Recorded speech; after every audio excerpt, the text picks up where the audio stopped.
have it. Yeah, tell me what you told me. So,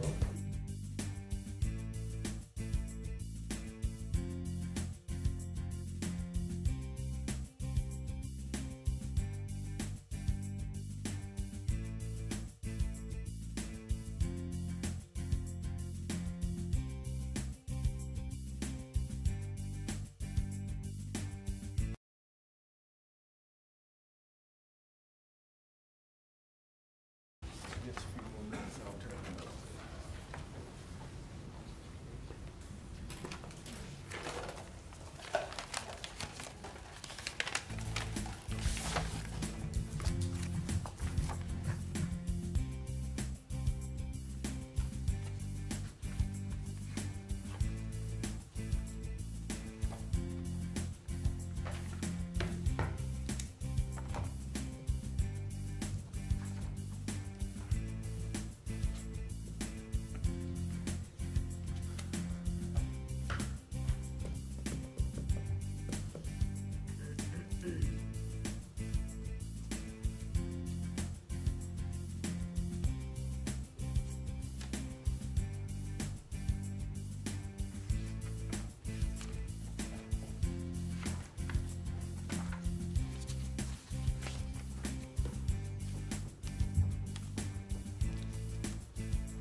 Good evening, everyone.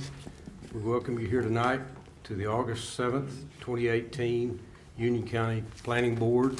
We'd like to call this meeting to order. As we look around, we do have a quorum to conduct the business tonight, and we will start by asking if there are any additions or deletions to the agenda from anyone.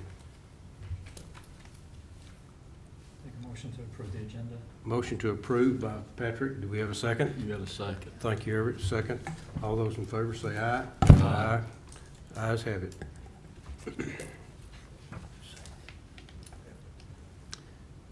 Next, we have on the agenda the approval of the minutes from the Planning Board meeting on 7/24/18. I hope everybody had a chance to read those that you received in your packet. And we'll take any additions, deletions, corrections, whatever on that. Is there a motion of any kind on the minutes? I move we accept them as presented. I'll second. Thank you, Everett, and thank you, Russell. The motions have been made to accept as presented. All those in favor say aye. Aye. Ayes have it. Okay. Thank you very much. Okay, the next item on the agenda is CZ 2018-005, Antioch Church Road. Lee?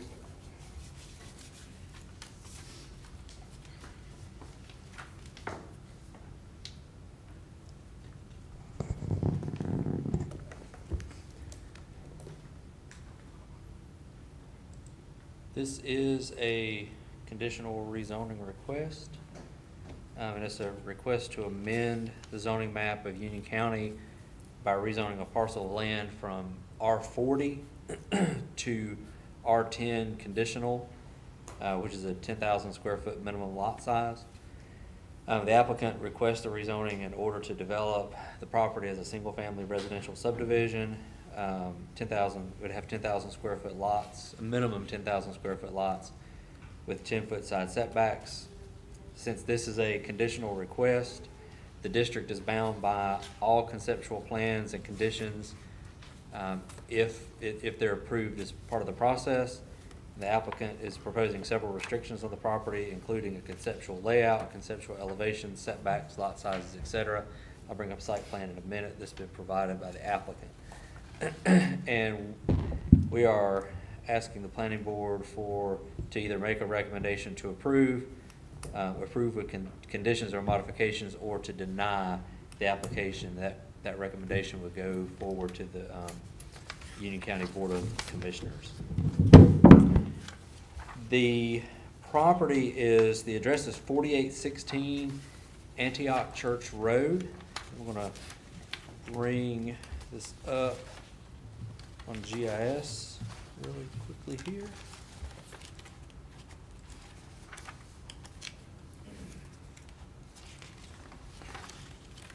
So that's the property in question. I'll bring up, these were in your staff report, but just for the folks in the audience, I want to bring up some of the pictures.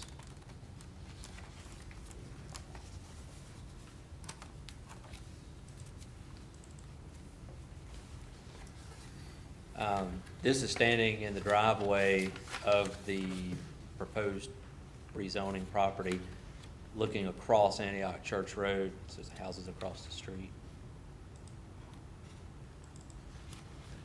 This is looking away from Antioch Church Road into the property.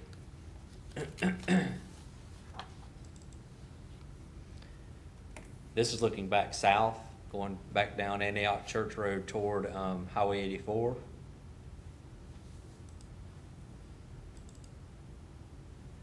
This is going north along Antioch toward Beulah Church Road. And that's just a picture of the rezoning sign.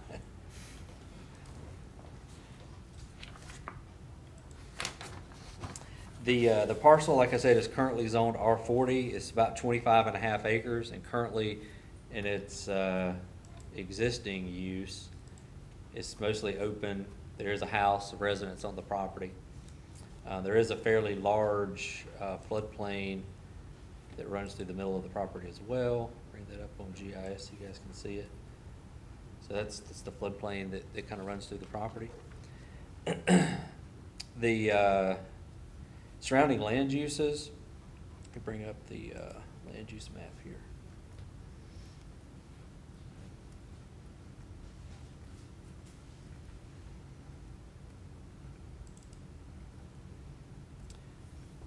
So the majority, you've got a lot of land uses here. These are existing subdivisions. Just to the south is Antioch Plantation, and you've got some other subdivisions over across Antioch Church Road. These are all older R40 subdivisions, so they're all minimum lot size 40,000 square feet. And then you've got some development back here along Chaucer Lane, and those are all fairly large lots. There's nothing really out here that's in the immediate area. There is a development a little bit south of here that has some smaller lots, but most everything in the general vicinity is minimum R40, 40,000 square foot lot sizes or greater. The one that's to the south, I'll kind of bring it up just so, since I mentioned it. There's one right here. This is called, oh, the name's escaping me. Hang on a second. the Highlands at Weddington. And it's, these lot sizes are a minimum 20,000 square feet, but it's a cluster development, so the overall density, they've set aside a good bit of open space on that property. So the overall density's 1 unit per acre. They just were reducing the lot sizes down to 20,000. Most of the area is served by, there's water in the area, most of it's served by septic. There is a future sewer line extension that's going to come down along this, this creek here in this floodplain. I did talk to Public Works. I didn't get a time frame for them as far as how long that was going to take to happen, but it is a project that they've identified that they're going to build. So there will be sewer out there in the future. The property's been zoned R40 since Union County established zoning, and there's been no other actions that I could find in our files related to this property as far as rezonings or special uses or anything like that. And speaking of, since we're talking about zoning, this is kind of a map that we use to sort of look at what the current zoning is in the area. For the most part, in Union County, Weddington, Wesley Chapel, it's all R40. There are some areas around here which are coded as mixed use. The majority of these, this one that I'm kind of hovering over here is, I think that's Grace Meadows, which is on Beulah Church Road. It's another cluster development, so it's a 1 acre density, but they've got some 20,000 square foot lot sizes. And that's the same thing down here. That's that subdivision I showed you a second ago. The Highlands at Weddington. That's that same neighborhood. So the vast majority of the zoning out there is R40.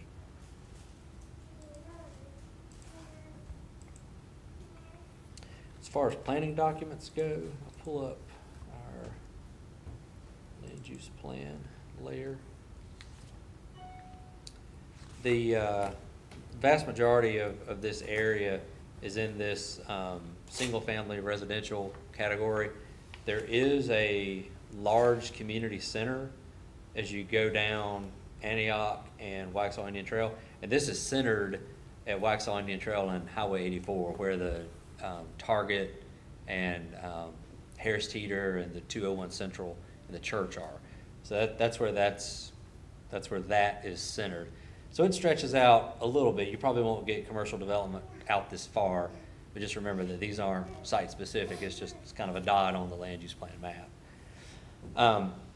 The single family residential area can increase in density as you get immediately adjacent to these large community centers, and when you get close. We don't have any mixed residential sort of in this area, but there is some just a little bit off this, maybe not just off this map, but a little bit to the north as you get closer to Indian Trail. If you'll remember, maybe last month we had the rezoning at the cottages at Indian Trail, which is on Waxhaw Indian Trail Road. That was in the mixed residential, and that's a good ways up Waxhaw Indian Trail Road from this. Single-family residential is generally going to be about 1 unit per acre. It can increase as you move closer to some of those intenser categories, such as the large community center and the mixed residential area.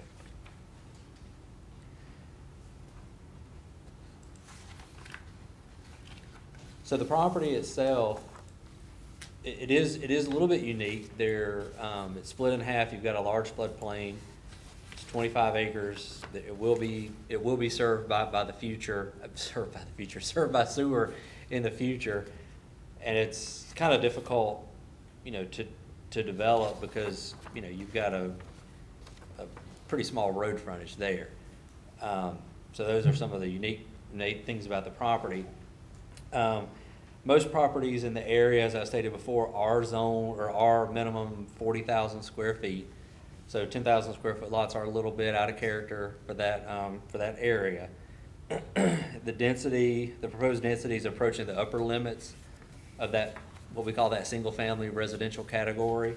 And and it's like I said, again, somewhat out of character with those surrounding properties. That's my staff presentation. I'll be happy to answer any questions you guys have. Does anybody have any questions of Lee? Earlier you said there was a development that was 1 acre, but density was 20,000 square feet. Is that correct? Yes, so there's two. Close this so it's a little bit easier to see. There's one here. Let's see, I'm going to use this new technology here because I think it's cool. Kind of in that circle, there's this is Highlands at Weddington, and that's what we call a cluster subdivision. This is a Highway 84, Weddington Road, and that's Antioch Church Road. Its overall density is 1 unit per acre, or 1 unit per 40,000 square feet. But they've got smaller lot sizes. They've got 20,000 square foot lot sizes. The reason it meets that 40,000 density standard is they've got all this area. Let me click on it here. So all that is set aside as common open space. So that kind of offsets that reduction in density. And then the other, I thought there was a way to clear this. There was earlier. There we go.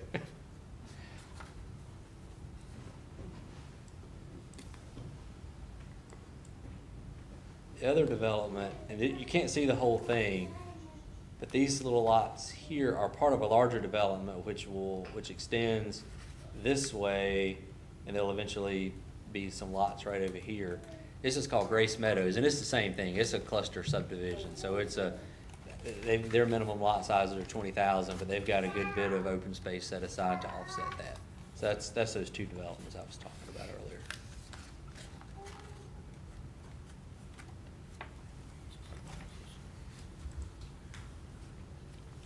And just so you can see it was in your packets, but so the folks in the audience can see.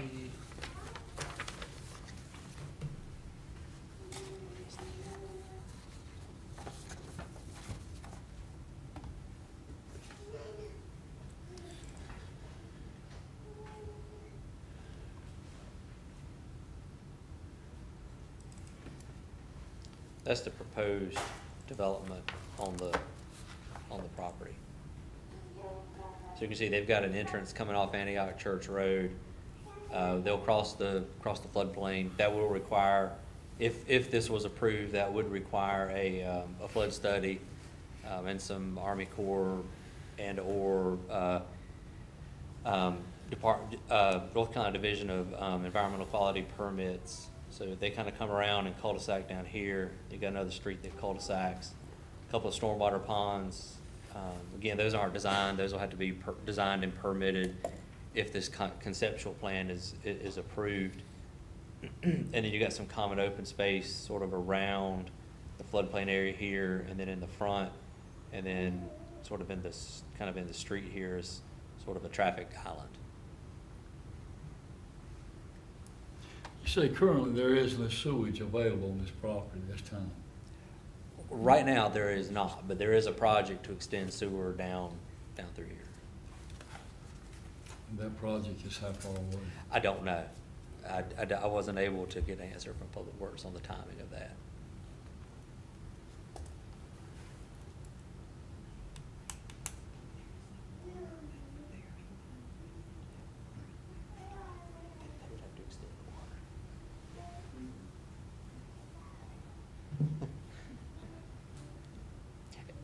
The comment was there's no water currently there, and there would be a requirement to extend water to the property as part of this development, because you can't serve lots, you can't serve 10,000 square foot lots on well and septic tanks.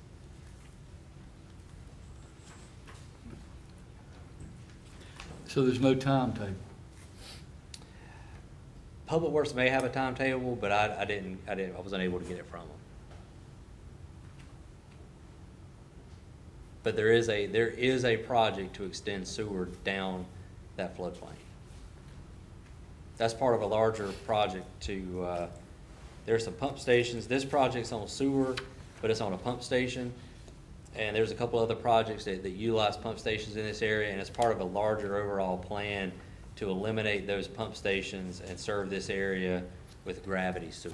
So that's kind of the reasoning for that sewer project. All right, let's just do supposition here. Let's suppose that this project is approved. How long is this approval good for? 1 year, 2 years? They can up. Because I know with special use permits, they die. Right.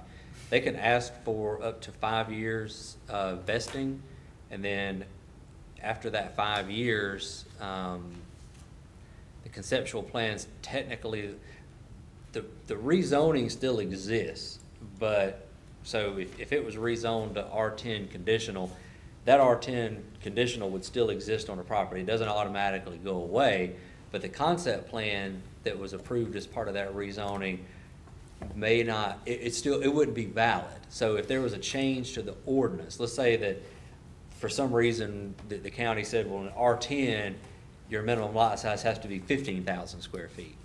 Then that concept plan, after that 5-year vesting is over, they would actually have to redo that concept plan because that 10,000 square foot lot wouldn't be vested, and they would have to meet the new standards.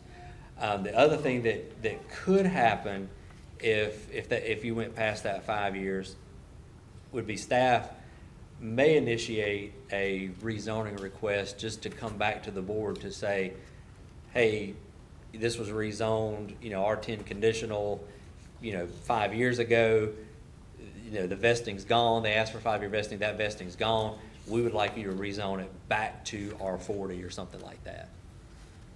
We haven't dealt with one of those yet. Typically, the projects that you guys have seen so far have been rezoned. They've been rezoned, and they've broken ground shortly thereafter. That's what I think I was getting at here, because the rezoning will follow the land, not the owner. Correct. And so therefore, will it be specific to the conditional rezoning? Is it specific to the owner and the Yep. conceptual plans? Or is this generic where it can be sold, that concept plan and land can be sold along with the rezoning? It is specific to the concept plan. So the plan that's, if it's approved, whatever concept plan is approved as part of that rezoning and all the other application materials. So I think in your agenda package, you saw some proposed conditions, you saw some house elevations, and those are general in nature. They may not build houses that look exactly like those, but they'll generally be that sort of appearance. Those are tied to the rezoning. And if, the developer, if it was approved, they could sell it to somebody. So it's not tied to the owner, but there is a plan that's tied to that rezoning. And that could be sold to anybody that they wanted to. But whatever was built would have to comply with that plan. And that's not to say, this is a conceptual plan. So, they've got 47 lots shown on this plan, and all these lots are at least 10,000 square feet. So, and you've got a street layout. If you get into development and they lose a lot, you couldn't gain any lots. You couldn't go from 47 to 48. But if you, for some reason, during your construction plan development, you found out, well, for some reason I can't get lot 47 in there, you could drop a lot. You could also, shift some property lines around to an extent, but those lots couldn't drop below 10,000 square feet. So at the end of the day, you would get a development that looked very similar to this. Does that answer your question? It does. Okay. Thank you. You're I didn't mean to put you on the spot. No, that's fine. Because I want clarification that we are, even though we're going to talk with the developer, we may not be talking to the person who actually develops the property. That's what I was after. Sure. All right, thank you. You're welcome. Any other questions, Lee? Okay, Lee, thank you. All right.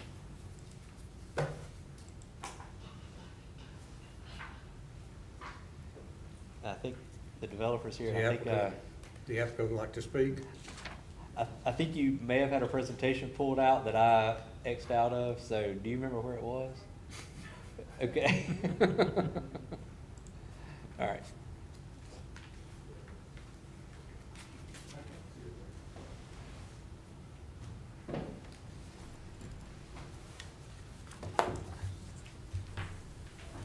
Good evening. My name is Mark Eastep, and the developer is here. The home builders are here. Everybody's here, and we'd like to go over everything with them in just a minute.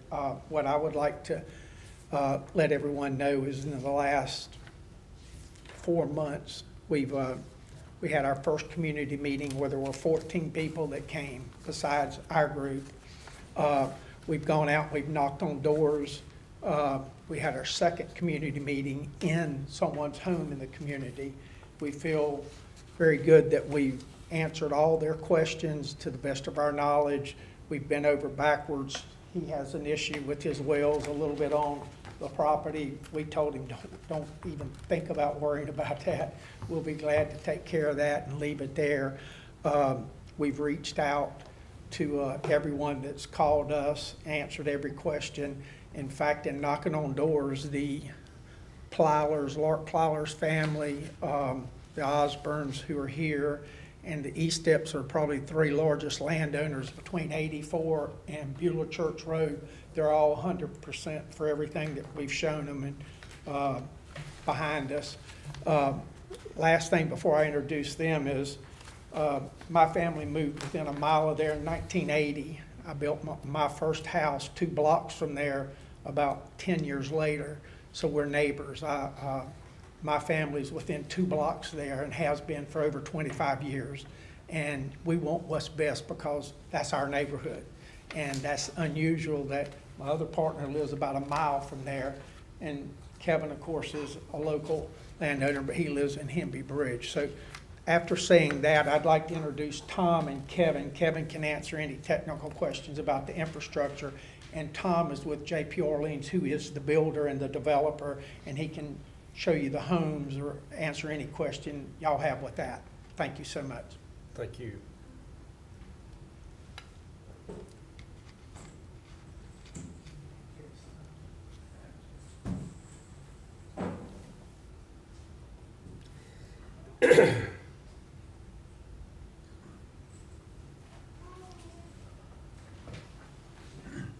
Hello, as Mark said, I am the potential builder and the developer for the site. Could you state your name for the record, please? Yes, my name is Thomas Veazey. I'm with J.P. Orleans, Thank you. and we are the potential developer and the builder for the site. We're projecting 47 homes on the site. The material will be of either brick, stone, or cementitious siding, a hardy material. They will be on a slab construction. They will range from approximately 3,000 to 4,000 square feet, and pricing will be in the range of $400,000 to $600,000. I have some pictures of our homes that are in the preliminary stages, but again, there generally be the big feature here is that due to the lot size and the setbacks, the home would be a front entry garage, but they would look a lot like this home here. Would you, when you show those, would you do it in front of the mic so Oh, sure. we can record all this correctly? Okay. Thank you. Again, this is would be a typical home in the neighborhood.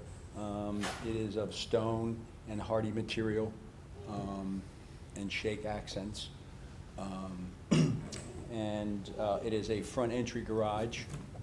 This is a model, so we have doors on it, but the house would be built as a front entry home.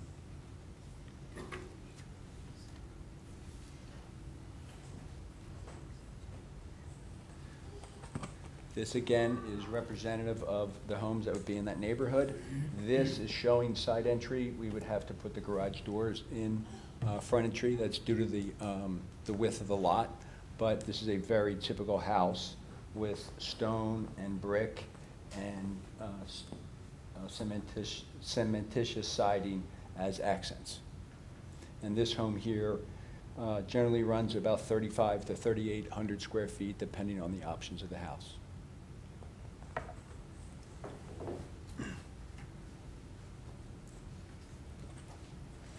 Again, another house, but similar in its material. Again, we have a front entry garage on this house, and it would have, a lot of our homes have very large porches, but it would be stone and brick and or this either batten board or cementitious siding.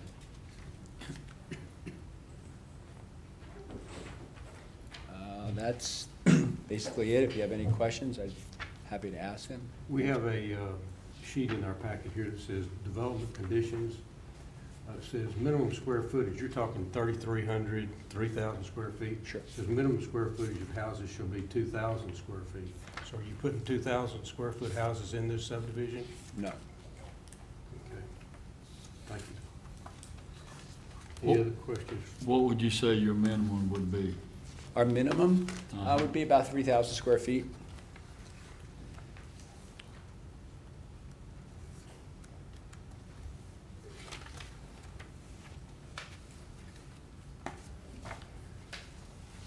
I have another question. As you look at the drawing and the layout, it's a very narrow entrance in there. How many cars do you estimate per household that will be on the street, Well, not including the driveway? preliminary, the houses will be marketed as two-car garages, so I would estimate at least 2 cars per lot there. There could be a few homes that have 3, but the design right now would be 2-car front entry garage. Have you considered ambulance and fire access and egress on the streets? We have, but we'd have to go through further, research. But yes, we've considered that. Okay, thank you. Had any comments? Not right now. Russell? All right, thank you, sir. Is anybody else from the applicant side that would like to speak? Yes, sir. If you would, state your name for the record. Thank you, Mr. Chairman. I'm Kevin Presley, and we live in Hemi Bridge. I'd sort of like to address a couple of things that we've talked about tonight. Although we are looking at an R10 zoning designation, we will actually be, density-wise, will be 1.84 per acre. So we'll be under the, if you want to count houses per acre, we'll be under the R20 designation. That's correct. I think Lee can back that up for me. And I want to say we had some issues. I was talking about the water. We're extending about 4,000 linear feet of water main that we've already been talking with DOT, Scott Cole at DOT, and we understand the need for water out there, so we'll be bearing that expense ourselves. Just a couple of things I want to touch base with you about. If you look at this property the way it is zoned now, you understand that Lee was talking about that since zoning, Union County was doing zoning, a lot of this has been R40. And understanding that without the availability of water and sewer out there, that's basically what you had to do with putting a septic tank with this size of a house being out there. So that's what it kind of took. So times are changing with things, and what I think we're looking at is we are looking at an irregular piece of land with the 12-mile creek with the flood zones on the sides of it. So we're trying to make the best use, put one of the biggest houses so the property values will continue to increase. I think you've already heard the size of houses we're putting in there. So it gives an opportunity to take a piece of land that Mr. Osborne probably would not have an opportunity to develop out because it just doesn't make sense with the creek and the flood zones and the way it is right now with septic tanks to do a 40,000 square foot lot. Let's see, a couple of other things I want to talk about is sewer timelines. I've been in touch, been on this project from day one since when we started negotiating with Mr. Osborne. And the latest information that I have gotten that this CIP is supposed to be out to bid, if I think I'm correct on this, and is looking to either get the bids or getting started by November. Now I understand this is going to be an 18-month process, bringing that line down through 12-Mile Creek. But this particular piece of property is on the first third of 2/3 remaining on this property. So hopefully we're looking as the line comes available that the line will be made live and be able to go into the system. So we're looking at probably at best case scenario after it's bidded out and goes to award the contract, that may be looking at probably a 6-month to 9-month period of time before this comes available. Let's see, a couple more notes I had here. Again, we're talking about The expense of the water, we're probably looking at about a $300,000 price tag to bring water to this, but not only is it coming to our property, it's everyone else that will be benefiting from this, and we think that with along with what we're doing to the property is the best use, and but I'll be more than happy to answer any questions. I'll stay to the side if anything comes up, so. Thank you very much. Yes, sir. Kevin, I got a question. Yes, sir. If where the road is going over the creek, Yes, sir. how, is that gonna be a bridge or a culvert, or how do you? No, sir, we'll be doing a bottomless culvert, and that culvert just, that's been used a lot.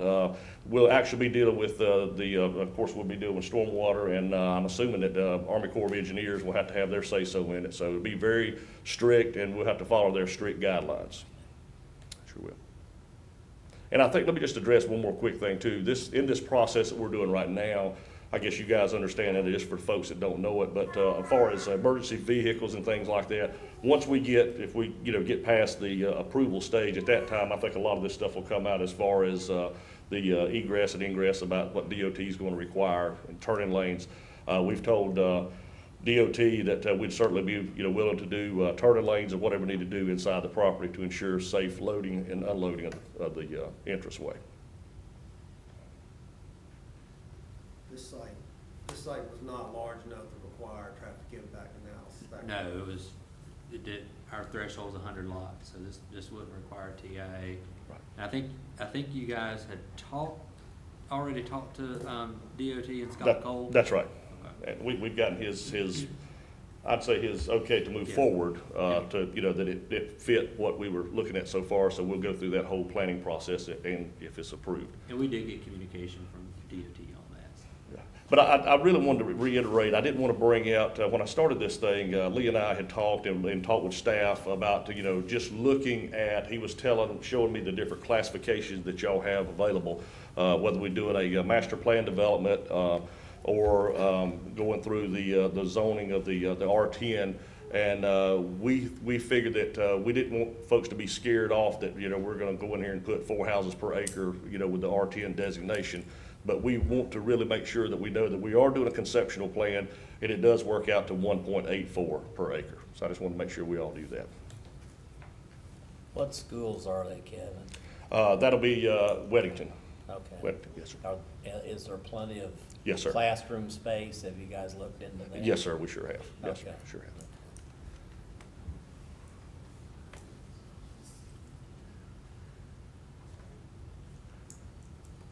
Lee, real quick, how many letters did y'all mail out about the community? I don't know the exact number off the top of my head, but we did more. So kind of the process that we follow for a conditional rezoning, one of the unique things about it requires a community meeting. When the application's filed, we sort of define what the community is in that general vicinity. So it's not going to include everybody in every subdivision that's around it, but Right. it's also going to be more than just all the adjacent property owners. So we make that list and give it to the developer, and that's who they contact for the community meeting. As part of our process, our ordinance and the statutes only require us to notify the adjacent property owners, but instead of us just going and creating a Right. new list, we go ahead and just use the same list. So we sent out the notice to everyone that got the notice for the community meeting. Okay, thank you, sir. Do we have any more questions? If not, thank you, sir. Thank you, Mr. Chairman. Appreciate it. Appreciate you being here. Okay, do we have any comments from this side of the house?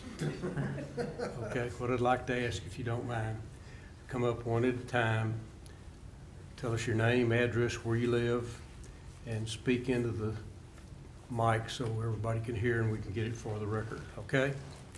And try to limit your time to at least 3 minutes with the amount of people we've got here. So with that, who wants to go first? Yes, sir.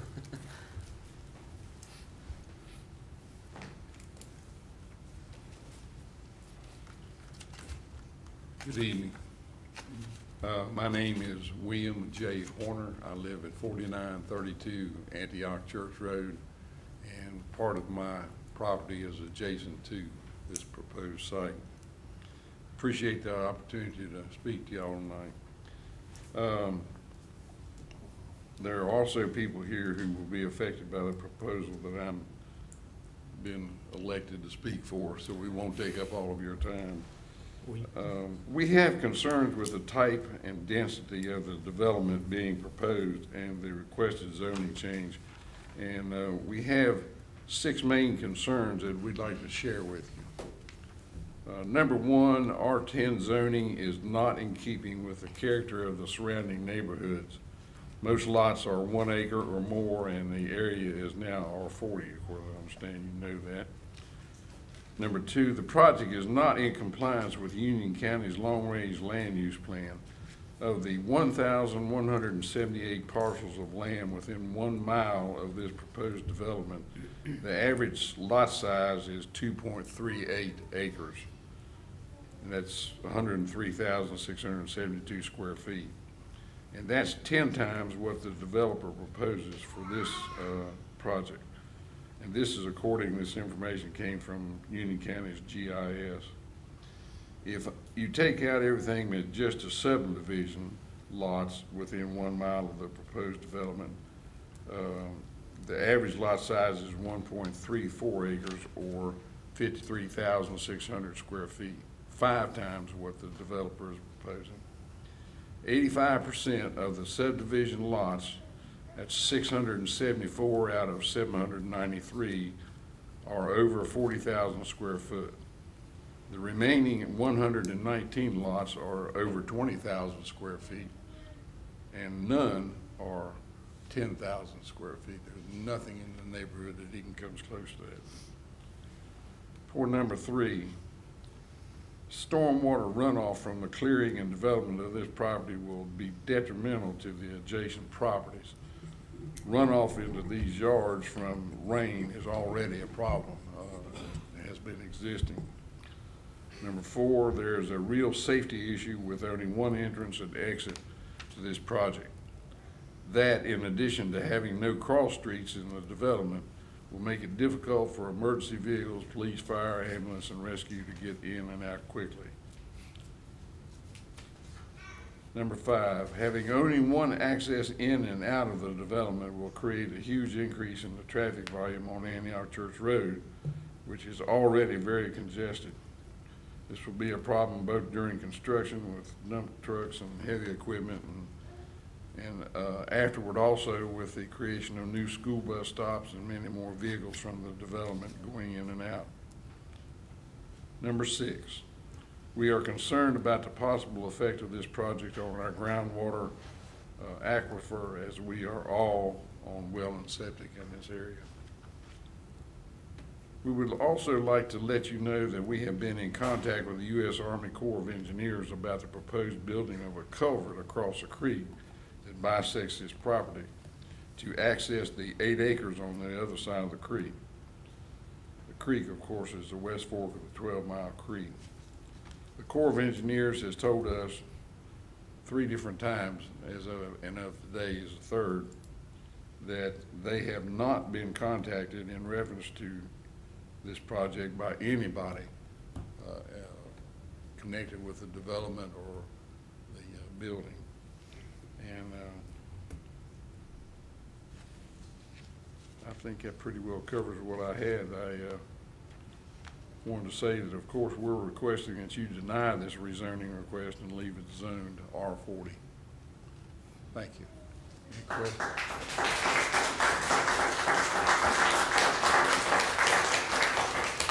Thank you. Would anybody else like to speak? Yes, sir. Please come to the mic. Hello, my name's David Thompson. I'm a resident of Antioch Plantation. I appreciate you giving me some time today. I'd also like to thank my neighbor. He already addressed many of my points, but I'd just like to reiterate them tonight, especially due to traffic. We already have several new neighborhoods coming in. The road on Antioch, near our road on Antioch Plantation is already seeing heavier traffic. The intersections on Hemby Road and then on 84 again get backed up regularly now, and it's only going to get worse when we add these neighborhoods and they come online full time. I'm also concerned about the water runoff. That 12-mile creek branch that runs between our properties regularly floods today. When we start putting more houses and streets on there, I think the flooding is going to get worse, but I'll leave that to the experts. Also, I heard the comments about water and sewer, and I think that's, I guess, part of the code, but that was my concern too. Many of us are on wells and sewer systems in our properties today, so it's imperative that that neighborhood is on city or Union County water and a full-service septic system or full-service sewer system. Finally, the high-density areas that was already mentioned, I also concur with that I think R10 is too dense. I'm a little bit concerned with our neighborhood on Antioch Plantation with the border that comes across the neighborhood, that there should be a better buffer between the two neighborhoods. And, you know, I go also with my neighbors in saying that I believe the density is too high. So those are my comments. I appreciate if you take them to heart. Thank you. Thank you. Appreciate it. Anybody else? Okay. No other questions? We got a lot of time, so we're here for you. Okay. Appreciate it. Yes, ma'am. Because there's been no female up here at all. So, and this is totally off the cuff. And thank you so much for listening and being, you know, there to have us. I've never done anything like this in my life. I'm a school teacher. I'm not a political activist. But I would like to thank Jay and Mr. Horner for representing us. Could you give us your name and address, please? Yes, I'm Elizabeth McCrae. I live at 304 Trapper Cove, and this will be, you could see our lot in that picture that Mr. Jensen put up.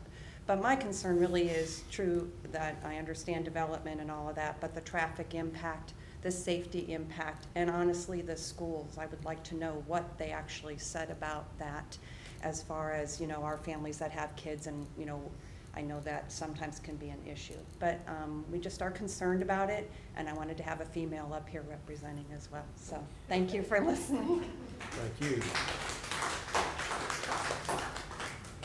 Anybody else? Okay. Did you have any other further comments or anything? Good, thank you. Hi, my name is Yes. Kelly Griffin, and I live at 4950 Antioch Church Road. And I spoke with Mr. Eastep earlier, and I am against rezoning. I recently moved to Weddington. My family, we bought an existing home because we like the way Weddington is. And so I would like you to take that into consideration. We would like to keep the aesthetic of Weddington. I think that's why a lot of people move there. I think that's why a lot of people love it. So if you could just take that into consideration. And also, we are concerned about, well, we are on a well and runoff. We already experienced a little bit of trouble with runoff now. And also the traffic. So those are my concerns, and I'm sure the concerns of my neighbors as well. Thank you. Thank you. Appreciate your time. Yes, sir. I just want to make one comment. Look how close to the mic. Since looking at the crowd, I do actually have 3 kids. Your name? Nicholas Goodwin, 4817 Antioch Church Road, directly across from the entrance to Subdivision. Sorry, a little fast. What was that again? 4817 Antioch Church Road. Your name? Nicholas Goodwin. Thank you, sir. So I would just raise a question of saying, you know, going to the Union County School Board and actually addressing that one, because the question addressed was, have you addressed actual classroom sizes, and is there actual room inside the classroom? I will confidently give you the answer if you ask or no, whatever I want to give you when I do that, if you ask me a question. But I can tell you this year that they actually went through and did a rezoning of the Union County schools, because the Weddington schools were actually overcrowded. And they took, out of the elementary school, they took the Weddington Chase neighborhood and some other ones and pushed it out to Marvin.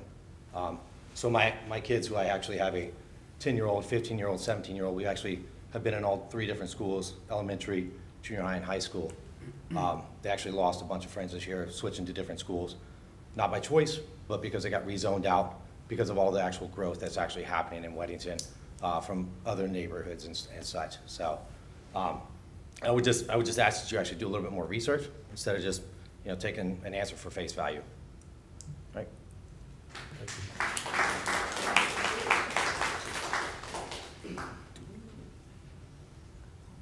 Jeff Green, 4823 Antioch Church Road. I just have one thing to say. I've lived there since 1996, And I've heard since 1996 we're getting sewer and water. That's all I have to say. Thank you.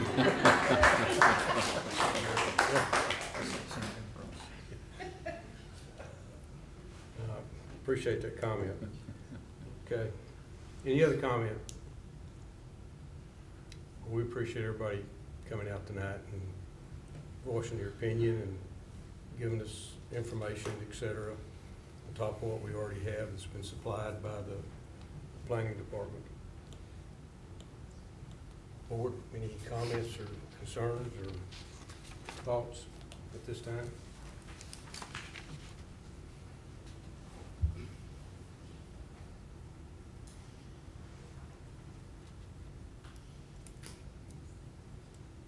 Does anybody have a motion that they want to make? I would like to say, first of all, I would like to explain to everybody, this is a two-edged sword, okay? If I had purchased my home in the area of all R40 zoning, that's what I would expect everything to be. And it looks like that's what it is around you. But then I look at it, we have just been given conditional zoning authority, a year and a half now, approximately, whereby that we can rezone properties and there has to be an exact duplication of what the conceptual plan is and all restrictions have to be followed. We'd never had that before. A year and a half ago, this company would have come before us and asked for an R10 and would either vote it up or down R10, and then they could do as they pleased with that R10 density zoning. Now we do have the option to control it to a certain degree, just like, for instance, if we were to pass this, I would suggest there would be a minimum of 3,000 square feet in keeping with the houses in harmony that's around it. And I'd like for y'all to look at this. There's only X amount of land in Union County, your area. If you go to a higher density and people want to be a part of your neighborhood, and if they don't want to, if they will not devalue your property, and they want a postage stamp to maintain instead of an acre or 2 acres to maintain, I understand that that's a market. That is their wishes, and there's a market for that also. So on the side of the county, they look for higher and greater value of each acre of land. R10 would give the county higher and greater value. Y'all's expectations have been R40, and everything around you is R40, and that's what is a two-edged sword, is between the county position and y'all want to maintain the integrity of your R40. So it's going to be a tough choice. I want you to know that. Really tough choice. Any other further comments from anybody? I've spoke my piece. I'm sorry. Everett, I have to agree with you. I'm concerned of the 47 lots, the space between them, etc.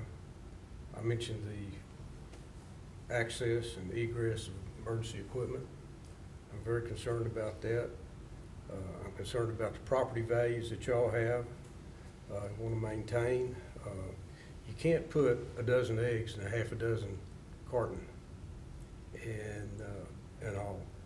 And I wish that there was some way that the number of lots could be reconsidered for this particular proposal, guys. I'm just being honest with you. To be fair, because you look at the houses that we saw when Lee made the presentations, and then we see the houses that were presented by the developer, which has some gorgeous concepts, no question about it. But they're going to be right up against another house. And I just have some concerns with that, but that's me personally. So, Patrick, any comments? I have concerns with the amount, like you said, the amount mean, if you have 2 cars, that's 94 cars coming in and out of that place. As it is now, the roads can't handle the amount of cars. Now you're gonna add another 94 cars to it. And also, it's not in harmony with the land use plan. The land use plan is there for a reason. And it's not in harmony with it. That's my concern. Okay. Russell, you have any comments or anything on it? Are we in harmony with the land use plan?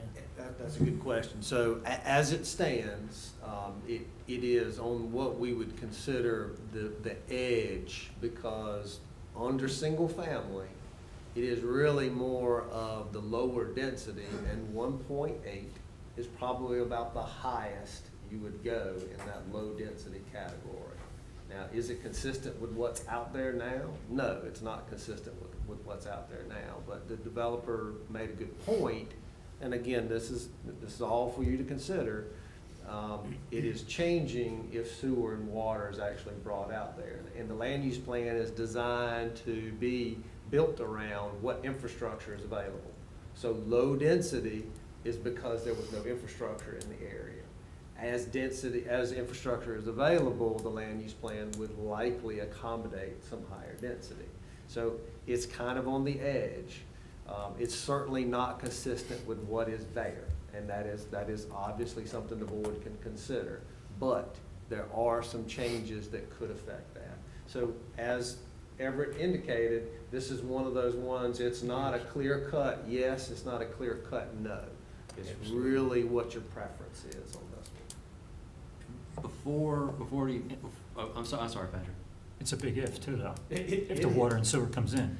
Well, I've been in my house 13 years, and they told us we were getting so the sewer is not necessarily an if. There is a project for it. Unfortunately, we just don't have the information from Public Works on the actual timeline. So it's not an if. It is actually planned. It's in the CIP. They're going through the process. We don't have whether it's going to be 6 months, 12 months, 24 months. We don't have that information. It's a like I said, it's a CIP project. Right.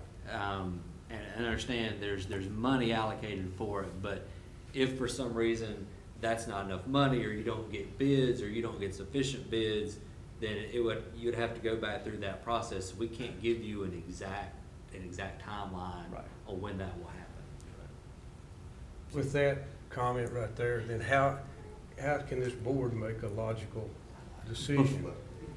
Before you make any motions or decisions, I do want to, there's a couple of conditions in here that I think maybe need to be changed a little bit.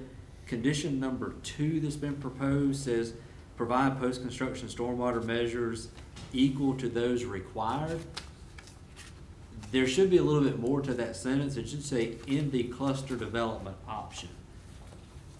That's generally one of the conditions that we put on any rezoning, is that you meet that minimum stormwater requirement in the cluster development.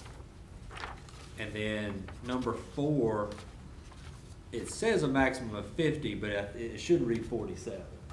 Because you can't go over the conceptual plan. So the conceptual plan shows 47, so you would have to max it out at 47. And I just wanted to point those out just so they could be, of course, if you want to change them, you would have to get the developer's agreement to do that, but in my mind, those kind of make sense. And again, what we're, as far as staff goes, we're not here to promote the project or not promote the project. We're here to give you information about what is available. Correct. So, again, as Everett pointed out, you do have a lot of flexibility in negotiating possible changes. And so you can discuss with the developer some changes to the project, some changes to the conditions that may make you feel more comfortable or not, whatever your choice is. If lot size is an issue, you can discuss that with the developer, and maybe they're willing to make some concessions on that. If home sizes are an issue, you can discuss that with the developer. All of this is available at your discretion before you make a decision. So again, like Everett said, it used to be up or down. There's a lot more discussion now, And that can yield a project that you support, or it can yield a project that you don't support. It's however you decide. Thanks, Brian. Question, if we go from, and just outline it, the next zoning up would be R20. That is correct, yeah, which is essentially 2 units to the acre.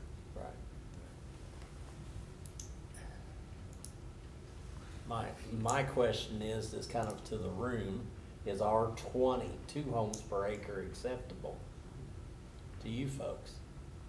We have to look at the concept of the drawing, because right now it's like the way that they've got it outlined, which is why it looks like a wall and a party board to our property. And just house after house after house after house, because it's outlined like a castle, where all the houses are on the edge of the properties.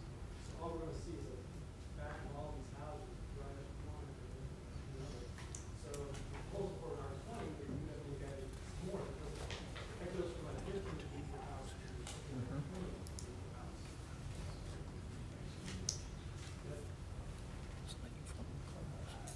I'm sorry.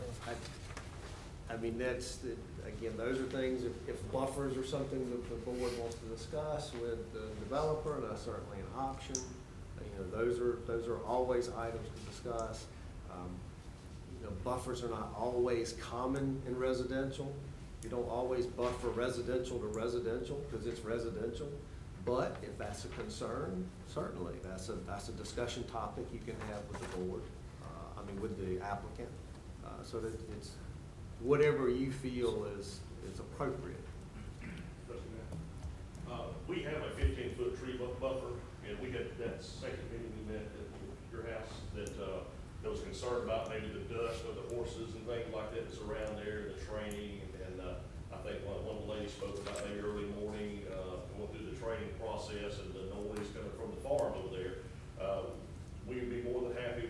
I think we got it, legal, we have 15-foot buffer. I think is it not 15 on this? Because I think what I had suggested early on was instead of we have some tree preservation requirements in the ordinance, and that applies to any type of development. The standard is you take the lot before it's developed and you apply that zoning district setbacks around it. So if you were to rezone it to R10, you would apply R10 setbacks, and anything between the property line and that setback line over 12 inches or greater has to be preserved or mitigated as far as trees. One of the things I had discussed with the developer was, and we asked this of all rezonings, instead of meeting that R10, meet the R40 requirement. So I think you have a 40 in the front and rear and a 15 on the side. I think that's correct. Right. That's what's proposed. So it's the the R40 setbacks. buffer instead of the R10. Yeah, we're going by R40 buffers. Oh, buffers, Yeah, okay. we have a 40-foot, the setbacks to the R42, is that correct? I believe the setbacks to the houses, Yes. they're the R10. But the setbacks for The tree buffer, tree saves. it's R40, yes. So that's great, but that was not what was proposed to us. I don't see the R40 between the houses. Maybe R40 from the curb to the house and back of the house to the edge of the property, but not between the houses. No, not between the houses. That goes to RP. We're talking about the buffer between the trees. That's my point. Let- R10 between the houses, that's the biggest issue, is it's gonna look like just 15 feet between each house. And it's gonna be- Could I get you to come up front so we can get all this on tape here, Rusty, please? I'll finish when you get through if you don't mind. I'm Todd Wilson, 111 Antioch Plantation.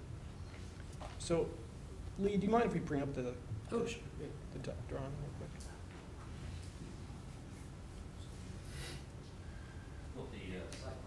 Please.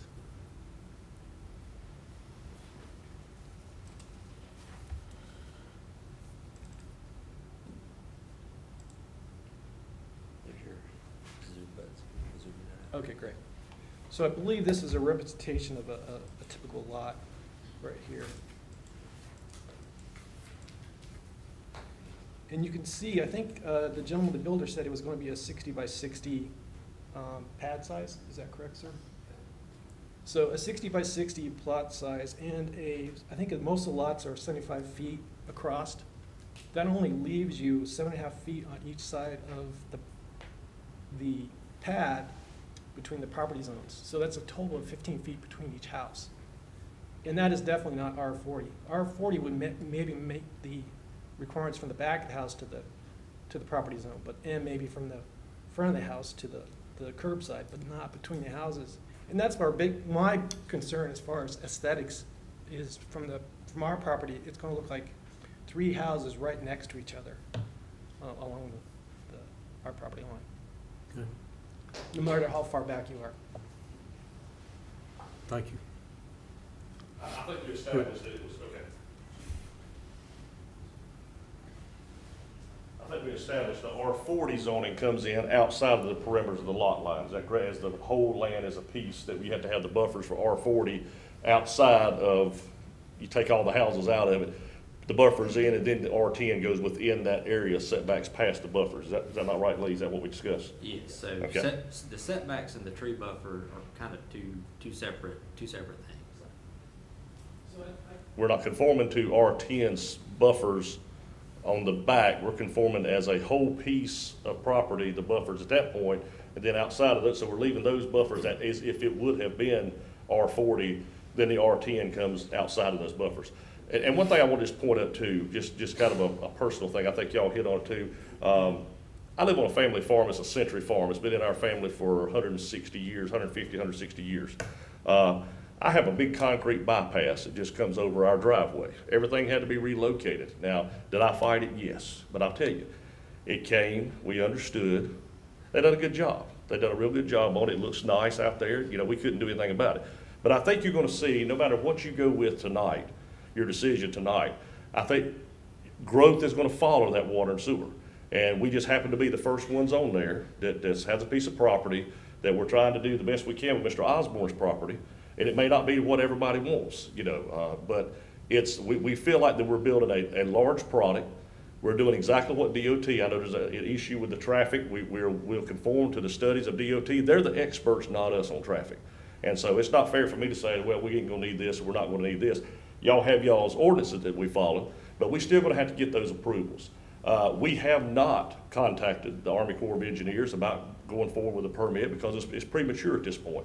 We know what they're going to require. We know what their requirements are as far as other projects we've done, but however this goes in the next couple of months, at that time we'll make, there's no sense in wasting their time and wasting ours.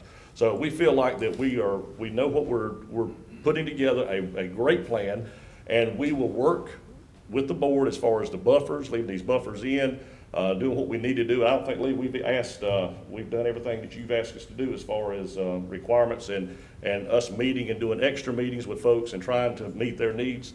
And so I feel like that we're doing the best we can with Mr. Osborne's property. But nobody likes change. Everybody likes to cross their arms and say, don't come out here. But you're going to see, I think, this board be prepared who's going to follow that sewer line, because it's going to follow. Y'all got a tough job. So, but it's coming. And if you want to set on R40, that's fine, then we'll conform, you know, but I think as the future comes on, it's coming, and that's the way of it. Thank you. Could I ask you one other question, Yes, sir. please? We were talking about trees. I'm reading from the public hearing report, July 16, 2018. One resident asked about plans for tree cutting on the proposed parcel to be developed. Response: builder explained their philosophy as an integrated builder and their desire to keep as many trees as possible and still accommodate grading requirements for the development. Well, I think there again, that's grading for the development, the tree buffer, that we'll have to meet those tree requirements as far as those, so those trees can't be touched on the buffer zone. But yes, if they're inside the lot of the actual lot in the building plan, then they'll be gone. And now, if mitigation is needed or whatever the ordinance requires, we'll follow the ordinance, and if we need to plant more, we'll be glad to do that. Okay. Thank you very much. Yes, sir. Yes, sir. One more quick comment. Hold up. Counter his argument, which is a great argument. And that is, if you, I don't know if it's on here, if you look as far as a likely property that could go to an R10 like us, and in that area, it's not even close to where we currently are. It may be up 12 Mile Creek, quite a few miles up the creek. You may be able to get that same density, but all the other properties in this area are owned by individuals. except for Mr. Osborne's brother. That would be the only closer property that could be sold in that type of zoning. Okay, thank you.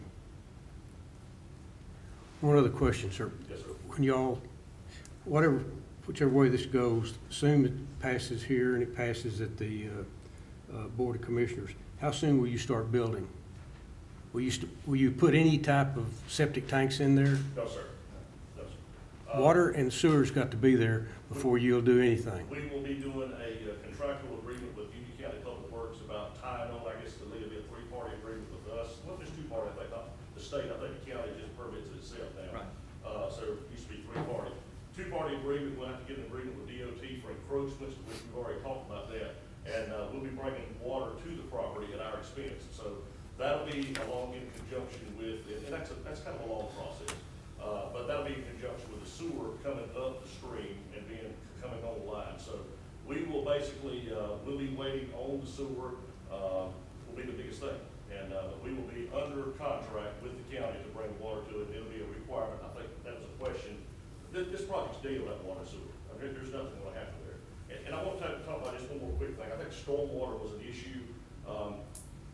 You got 12 Mile Creek there. I mean, you couldn't ask for a better place. It'll have to be filtered water, but that's where your runoff's going to go. You know, water's going to run to the creek. The way this property is, it's going down like this.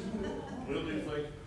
We'll do Time out. things on the side. Come on up. We're getting, let's calm down, everybody. Come to the mic, please. I'm just saying, our proposed plan, what it'll make is our infrastructure will have to bring water. It won't be sheet flow and all over the place. It'll have to be brought and contained and then dispersed at a certain point, or maybe multiple points. Okay, thank you. Yes, sir. So, and I'm sure that our neighbors can contest that are on the development side, but Antioch does flood and closes down at least once a year currently without all the additional building that's going on in the area. It already is closing at least once a year due to flooding across that area right there, the 12 Mile Creek. Okay, thank you. I add one other point, just because kind of elaborating on it earlier, somebody's doing the simple math, 47 homes, two cars per house, so it's 94 cars, so safety factor, right? I'll be realistic and just asking for the reasonable man theory when you guys make this consideration. 3,000, 4,000 square foot homes, which many of us live in. Many of us live in these family homes because we have a family. Like I said, I've got 2 teenagers and a younger kid. So I will have a third car after probably this weekend or not. My neighbors have 3 or 4, they had 5 cars until last weekend. Now they're down to 3 after sending a kid off to college. My other next door neighbor has 3 cars. So those, I mean, the realistic approach is there's going to be more than 94 cars in there. So we can apply the reasonable man theory. Also, a lot of people's, you're going to have these big garages. I put a gym in my garage, or I have lawnmowers in the other one. So realistically, some people are going to take in their garage, even if they got a 3,000 to 4,000 square foot home, they like to buy stuff. It's America, land of free, buying as much stuff as you can. So they're going to buy stuff, they're going to fill that garage up. Then those cars are not going to fit in their garage, okay? Or they're going to buy this GMC Yukon, like my wife wants to have, doesn't fit in the garage because it's 224-inch garage, 224-inch car. So putting the realistic, reasonable man theory there, saying that there's going to be cars parked on the street, and so just putting that safety factor in there when you're thinking about ambulances going up a road that they've got a constraint where they're coming up against their property versus what they have against that house as they're starting into the neighborhood. So what's the actual constraints of ambulances and fire trucks actually being able to make it up and down the street if they have cars parked on both sides? And then also, like, once again, we go back to property value. If people are going to start, putting that much, scrub or cramming that much stuff in one square area, and then they have those many vehicles, where are they going to start parking those cars? And if they need that space for ambulance and vehicle, they start parking in the yard and stuff like that. I'm just asking to apply the reasonable man theory as you guys think about this through the process, especially from the safety factor. All right, thank you. Yes, sir. Yeah, Tom Vesey, I'm with J. Pierlines, and I'd just like to address those last comments. As most neighborhoods are, there will be HOAs with restrictions, and most of those restrictions will not happen because the HOA will govern that. So the neighborhood, and as the builder, we have the HOA in effect to preserve and increase the value of that neighborhood. So I just want the board to understand, there will be an active HOA in this neighborhood. I've got a question or a comment that came up a little bit earlier. Lee mentioned 3,000 square foot minimum. I believe it was Lee. In this sheet that I'm looking at, it says minimum square footage of houses shall be 2,000 square feet. So I guess maybe that was a typo. It should have been 3,000. Is that right? Yeah, I'm not familiar with that note, but I can tell you from a value standpoint and just the economics here, our minimum will not be 2,000 square feet. It'll be in the range of 3,000 square feet and north. That's what we have preliminary set up. Would y'all consider any number of less than 47 in this subdivision? That would be a challenge. That would just, from the size of it and the value of the piece, that would be a challenge. So you're saying more is better? No, where we are now at 47 is what we're looking at. I don't know how to determine less. Is less 10 homes? That would be difficult. Less 1? That would be something we'd look at. But like Everett said, it's a two-edged sword. Just Sure. trying to look at this to see how and what. So thank you for your comment. Thank you. Anybody else? Yes, sir. If you'll come front, state your name and your address, please.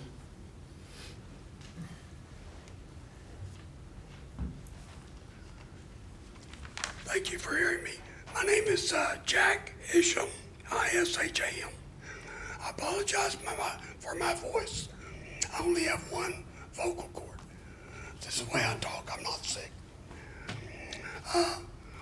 If I could, I'm not sure exactly where this is. Need to go down and look at the Antioch Plantation subdivision. Probably can't see that. Yeah, May not be on here. Show up, I don't think Anyway, can you pull it up for me? Our house, our lot is along a very long edge of this subdivision. Okay, and this lot here, if you can see where I'm pointing, is our lot. And you can see that a good portion of that end of the subdivision backs up to our lot. But as we've talked about how narrow these proposed lots are, again, as several had pointed out, that's 3 to 4 houses in my backyard. My house is only, the way it was positioned on the lot, only has like 20 feet. And now then we've got one house within 10 feet, not one house, but 3 houses. Now, I call your attention to this paper that was handed out. I'm not sure who printed this, but it says here, financial impact, none.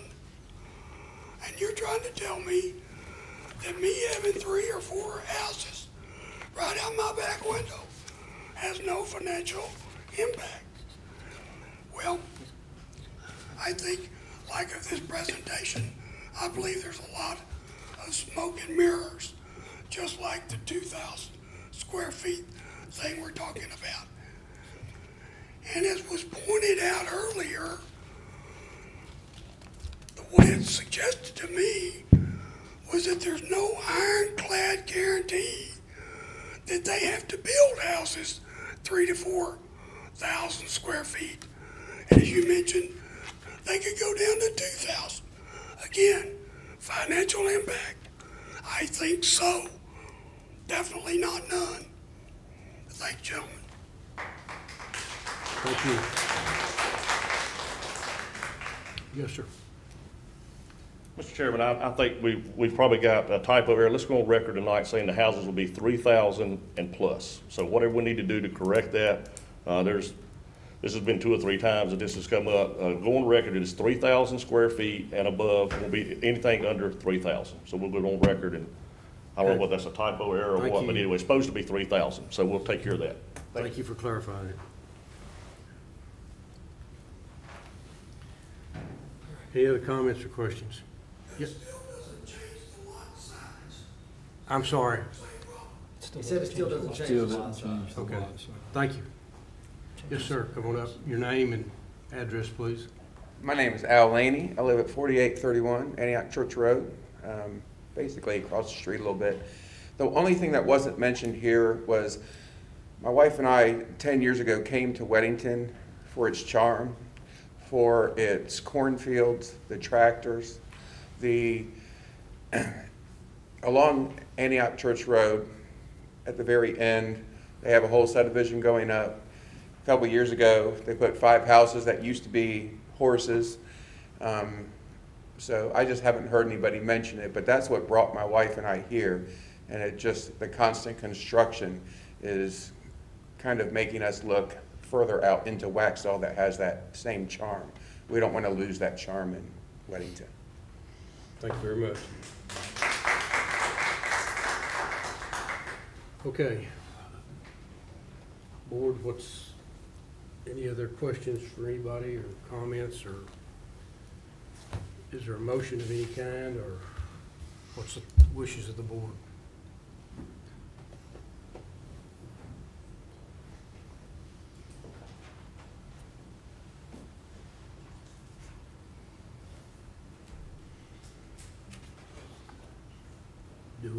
Can we even make a decision tonight, or we need more? Is there more facts that need to be brought to us? Excuse me. I know it's getting late. Can I just make one comment? I promise to make it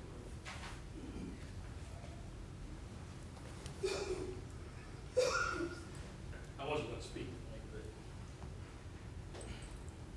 my name's Mike Smith. I live at 6016 Highview Road in Weddington. I also sit on the council at the town of Weddington. I'm not here on behalf of the council, but I am here on behalf of my constituents and as a representative for District 3. The one thing that I want to ask... Excuse me, as a representative what? District 3 of Weddington. What I want to bring to your attention, this is my major concern here, is the stormwater runoff.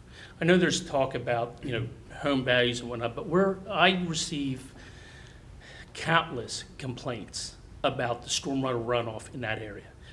And Antioch Road floods out by that bridge more than once a year. If you go down by Optimus Park, it travels a path, and it goes down to Optimus Park, and that floods out and goes out to 84. I'm dealing with a lot of issues with new development who they swear up and down that they fixed the stormwater runoff.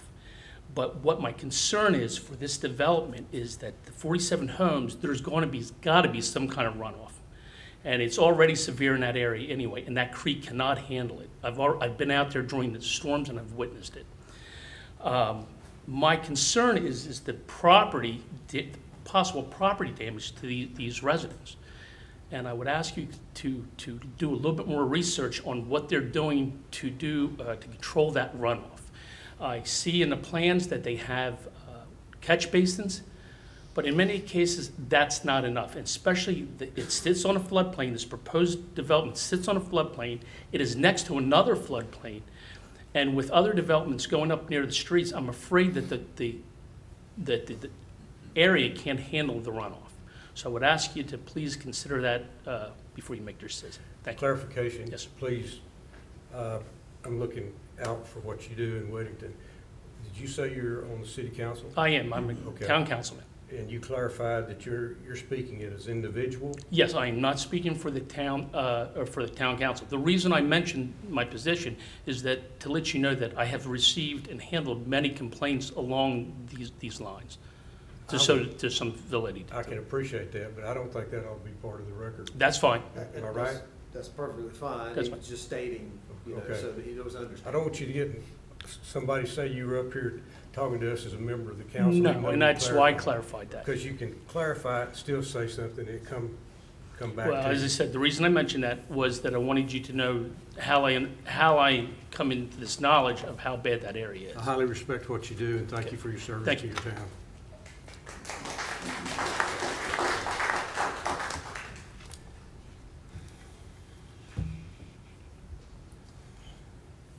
Okay, guys. One other thing I'd like to say, we were talking about runoff and all. I understand that with impervious surfaces, you're gonna run into this issue, and as more construction and more homes are built, and it's inevitable, and the traffic is inevitable, because you can't. Someone agreed and allowed y'all's land to be developed. And we can't say we stop. We're not gonna let anybody else develop. That's not the way it works. You can't close the door. If this project is not developed as this, then there's gonna be 12 or 13 houses put on it anyway. Would y'all not agree? And it will be, well, it's gonna be the same amount of cul-de-sacs. It's going to be the same bridge that goes over the creek, but there's going to be the same amount of dirt moved as there will be if this project goes in. It's all the same thing, and it's going to happen. I'll just be blunt with it. Less cars. Eric, can I say one thing too? Yes, if you come forward.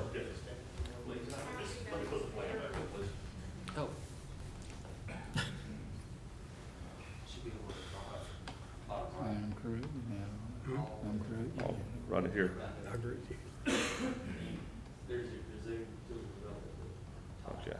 See the plus and the minus? Yeah.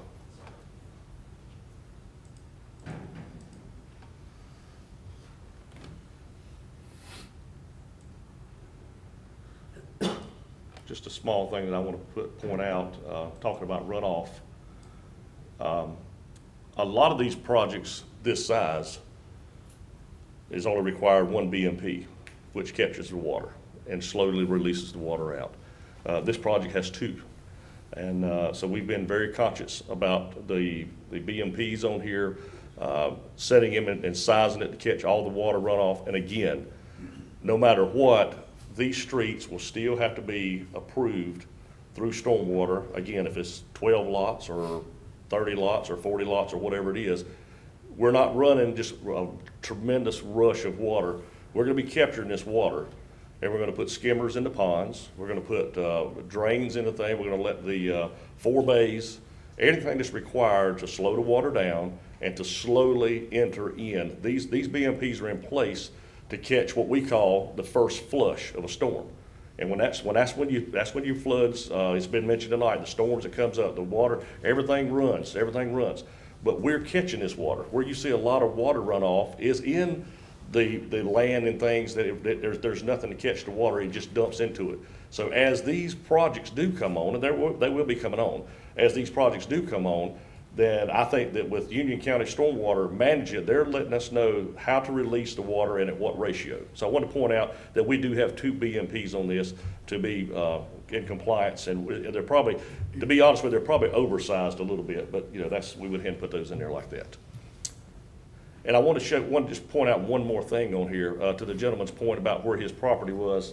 Sir, I believe you said, was this it right here? Was that your property right there? You just talk about looking at houses and stuff. There'll be no houses there. You got a BMP. This will all be a natural pond-looking grass. All this will be a big grass area that go down to there. So really, your property line right here will not be impacted by the 3 or 4 houses that I think you were concerned about. I'm sorry.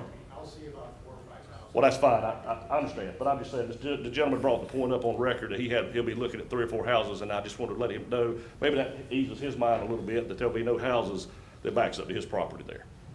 Thank you. Okay. Lee, I think we need to stiffen up the regulations on the water, stormwater deal that you brought out. If he's mentioned skimmers and things like that, we need to nail that down to paper. Well, what we've suggested is if this was approved, and this is a condition we ask for on any rezoning, whether it's approved or not, we always ask for it up front, is that post-construction stormwater equal to those required in the cluster development option. That's 2 and 25-year storm event. The reason we ask for that, because that's the only specific stormwater standard that we have in our ordinance. Have they agreed to that? Yes, that's number 2 in that list of development conditions. I thought you said there was some wording left off of that. There was. What they left off was in the cluster development option. Okay. Thank you. That's the only stormwater standard we have throughout the entire ordinance is for a cluster development. So if you were to come in and do a straight R40 subdivision, there's no post-construction stormwater requirement. Now, the state has some stormwater standards, and those are water quality. They're not detention. They just kind of filter that first, I think, 1 inch of rain. It filters it, gets the contaminants out, and moves it on. What these standards are detention requirements. So it's 2 and 25-year storm that they will be required to detain. We don't have any other standards in our ordinance that deal with stormwater. I'm slow. You can ask anybody up here. Did you say that in a R40 subdivision, there's no retention ponds, BMPs in them? If the property is currently zoned R40 and you're doing strictly 40,000 square foot lots, then you don't have any county mandated stormwater controls.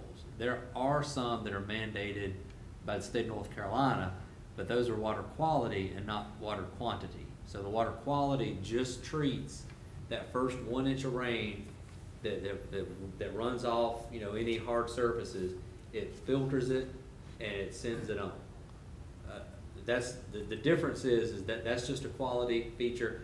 A quantity feature is going to detain a certain amount of water depending on what type of storm it's designed for. So Evers, you're right. There's no stormwater requirements. There's stormwater requirements for the county in an R40 subdivision, which is why you don't see any in any of these larger lots. There's no requirements for it. Is there one in the subdivision beside of this subdivision now? I couldn't tell you. Yes, from, there is. From this in this map. It's right here. And some of those, some of those were probably developed through maybe the town of Weddington. It's a different town. They have different standards. Different rules, but the county does not have any. So if you go to Indian Trail, Indian Trail has phase 2 stormwater requirements. They have to have stormwater rules. The county really doesn't. We really don't have any. Indian Trails goes to Goose Creek, correct? Right. Well, I'm talking about municipal jurisdictions. Okay. So Indian Trail, no matter what drainage basin they're in, they've got post-construction standards because they adopted them at the local level. The county's never adopted stormwater measures except in cluster development option. And I just want to make one more comment, hopefully one more. So these are 60 by 60 pads. 47 times 60 by 60 is a lot of roof. And if you reduce that down to, say, your 13 or 20 houses, that's going to be a lot less roofs and more absorption into the soil. So that's quite a bit of difference. Roads may be the same, but the amount of roof that's covering property is going to be quite a bit more with 47 houses there. Also, I am in this property here. Our house is right here, and there will be 3 houses right next to us within a few feet, and they're only a few feet apart from each other. And this is 0.9 acres is my lot size. Thank you. Board, any comments,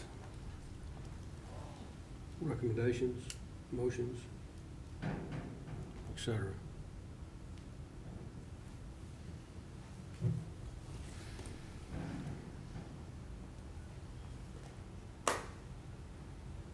Mr. Chairman, this is a tough one. It's probably the toughest one I've been a part of. Yes, it is. We've had some tough ones.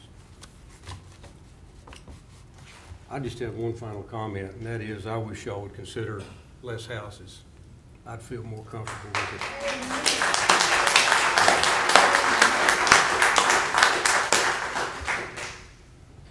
Mr. Chairman, if I can address that just 1 second.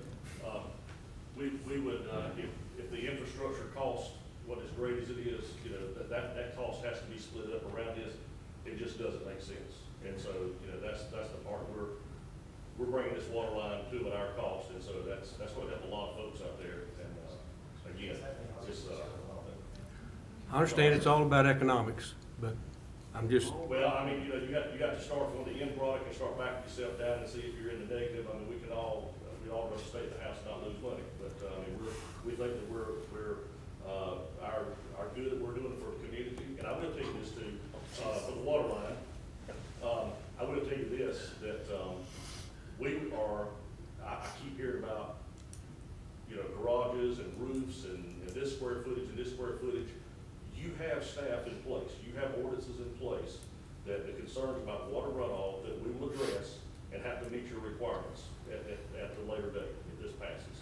So we're understanding what has to be done. We will follow the regulations. I think Lee will tell you that we've done what you require and above what you require. So it's just a matter of, we're not trying to get out of anything except this is what makes the project work. So we will be following staff recommendations from this point. Just one more point. This will impact my value with 3 houses looking directly into my backyard. There's clearly a market for big houses on big lots. That's just going to be the way it is. And you know, I don't want to have this to come back and go back, but you do realize that if it was R40, there could still be 3 houses in your backyard. But they would not be 7 feet apart, or 15 feet apart. No, they wouldn't be 15 apart, but you do realize with 3 1-acre lots there, as long as your lot is, there could still be 3 houses in your backyard. No, I would be challenged to see that with an R40. I just couldn't see it. R40, Lee, what's the setback between the houses? R40, you would be a minimum of 30 because you got a 15-foot setback on either side. So 30, right? So say if the house stayed the same size. So that's 120 plus 60. That's 180 feet. That's the length of my property. So maybe 2 houses, which is... It's still possible. You can make it a lot smaller. Yeah, we're talking about linear instead of width. Sure, but 30 feet between each house, I think is what you said, right? 30 between each house? Right. That's a lot different than 15 feet between each house. That's. Well, all I'm saying is, I want everybody to think of the options because there can be 15, 16 houses there. What we have to do is try to ameliorate situations and negotiate situations. We've run on this on Highway 16. We've been in that area, and we quite understand, and I have sympathy for y'all. You bought a place with expectations, everything around it will be R40, and I understand that. But by the same token, times change, the economics change, and there's a need. There's people who don't want a 1-acre lot to look after. I'm just being real honest. Mr. Chair. I mean, yeah, 1-acre lot is horrible for cutting grass, trust me. I'm trying to get rid of as much grass as I possibly can. But what I'd like to, now that this image is up, I'd like to kind of go back to that safety factor, because I know what they're talking about with the garage piece. I'm just stating realistic expectations of what people do in their homes and trying to actually apply the reasonable man theory is like, what's gonna happen in this neighborhood? Okay, when people actually move in with a family, and they've got a family in there, and they buy more than 2 cars, and you could probably go do a study and see what the average for a family is in terms of cars. I guarantee it's greater than 2. So when I got 9 houses or 8 houses crammed right in this opening, and they've all got greater than 2 cars, where do they put that 3rd or 4th car? They're not gonna put it in the lot, or they're not gonna put it in the driveway or the yard. I get it, there's gonna be an HOA, but they're gonna put it on the street. So when a fire truck pulls in and I've got a car on one side of the street, matched up with another car on this side of the street, and I've got even the neighborhoods, Mr. Smith's back here in lot 36, trying to get an ambulance to his house, and he can't get past lots 17, 18, 19, 1, 2, 3, and number 20, because he's got to weave his way in and wait for somebody to come out of their house to move a car. Then what factor is that in the city of Weddington? Okay? And I also go back to the school population too, because I'm living it now. I lived it this past year. what I said was 100% true, okay? When I said I was, and so that was exactly what happened. So 98 homes, they pulled schools or houses, many houses, neighborhoods out of Weddington School District because we were overcrowded in the elementary school, okay? 98 homes or 97 homes, I guarantee you will bring a huge population of kids in there. And I think that's something that should be addressed with the Union County School District before anything is slapped on the table. And another study should be done in terms of Department of Transportation looking at this, or DOT, whoever needs to look at it, sit there and see if the safety factor is a big issue or not, when we actually take into realistic consideration of what the average family has in terms of automobiles and how that all lays out, regardless of 4,000 square foot homes and these 2-car garages, okay? I can look across at all my neighbors and nobody's parking their car in the garage except one person parking 1 car out of the 4 homes right next to me that we just built within the past 2 years. So We've heard both sides tonight, and I think as far as the comment section, we need to bring this to a close, and we need to make a decision as a board. And so I'm open for motion, recommendations, anything. Does anybody want to make a motion or have any further comments?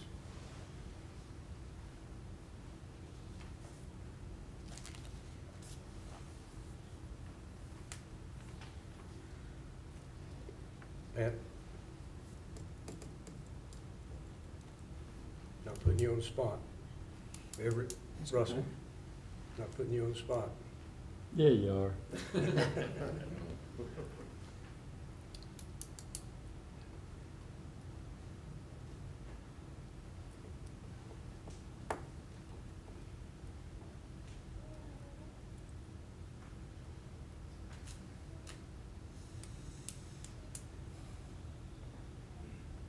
Okay, guys. Y'all want me to make a motion? Is that what you want me to do?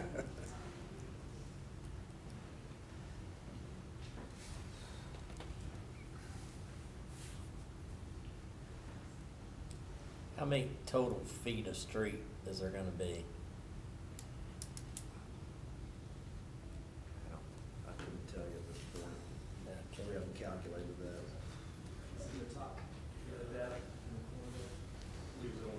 I don't think it was. As a chair.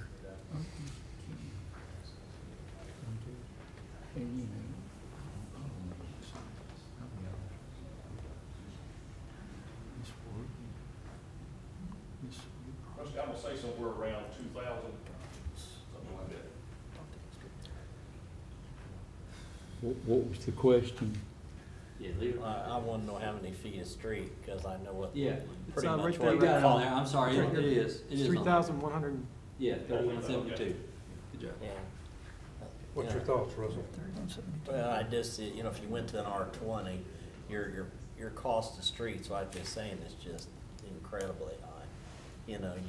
I think if you could do it anywhere in the county, you could do it there because you could get more for the houses. That would be my only suggestion, rather than throw the whole thing out with the bathwater. But, you could justify more dollars there for the houses, but you're gonna have to put streets in either way you go. Your cost of streets, curbs, gutters, water, sewer is just unbelievable. And so, to go to build streets in there, to build 1-acre houses, that's not feasible, not today. Subdivision cost has went up tremendously in the last couple of years. I mean, tremendously. I mean, these guys can tell you, it just, concrete's went up, everything's went up tremendously. So, I don't, 1 acre just don't make sense. 20, you could get more per lot there than you get anywhere else in Union County, other than Marvin, so that's my only suggestion is if everybody could agree on something less than 1 acre, but maybe bigger than this, where everybody's happy. So, that's my only suggestion, folks, is that I'm just one person. I just do Well- this all the time, so. Russell, you know. that's the reason I asked about less houses. Yeah. And I And think that's that's, just my suggestion, you yeah, know. I happen to agree with you. I just, if it could be done anywhere in the county and make sense, it would be here. And that's the only thing I could, you know, my only suggestion. And I know it's not what the developer wants to hear, you know, by any means, but, and we've done this around the county in other areas. And I live in Lake Park, so I know, you know, I've seen it change. I know what goes on in the Indian Trail area. It's went crazy. Like Kevin says, in Hemby Bridge, just look how the change has been if you drove up there. So we're all facing this, no doubt. And you know, that's my suggestion, if I can suggest anything. Thank you, Russell.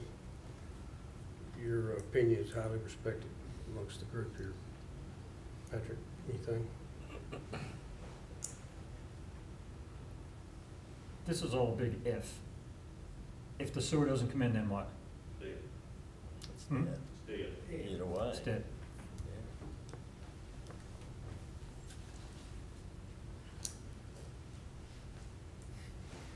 If the sewer does come in, can the people around there hook into it? Absolutely. And we're actually giving right of way to cross Mr. Osborne's property to make that sewer line work. Along with the other folks on Runoff Creek also. I think there's some that's maybe chicken screaming and things like that, but it's good.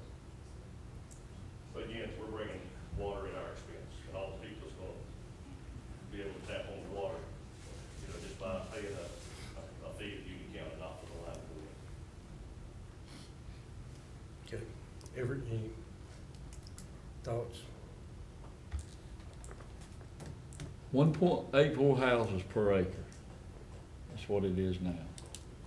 And I know it requires total reconstruction of what you're doing, but what, at a rate of 2 per acre, which is what will be equal to R20, what would the yield on houses be? How many houses would that be? Over 50 at that point. We're under R20.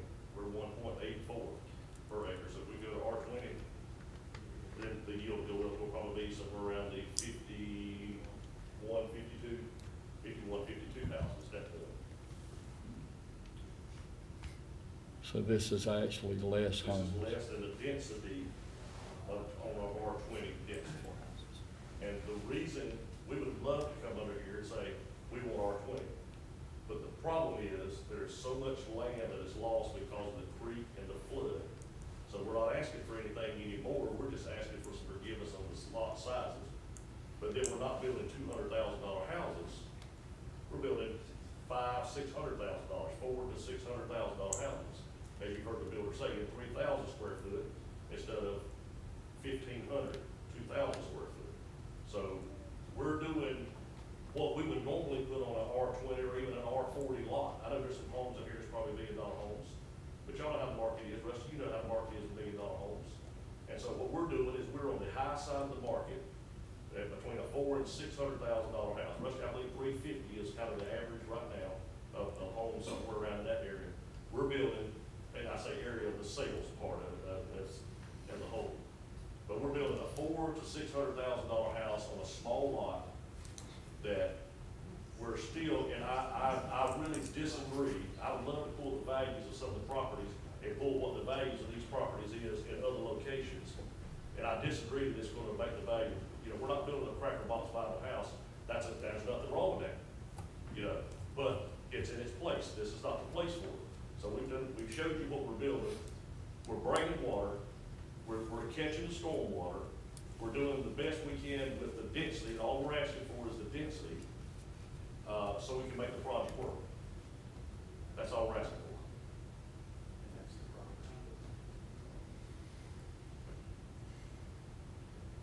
You said this is going to have an HOA. Is there going to be an amenities house or building on it? No, sir. So there's no parkland or anything like that for the kids to play in? No, there's open space, but I thought you meant like a pool or a cabana. There'll be no structure. There'll be no That's where they're gonna play. The next highest density, right, as far as lot size, the smallest lot size is 20,000 square feet. So what could be done with the 20,000 square foot lot size? That's where I'm concerned, is the density at where you can actually build at. Mr. Chair, he just made Is comments, he's concerned about density, we're under 20. We're one of the But your lot size, your lot size are But we're 10,000. under density, so. As I said a while ago, we're past the discussion stages, and we need to come to a vote on this if we can. So these fine folks can go home. I'm open for a motion.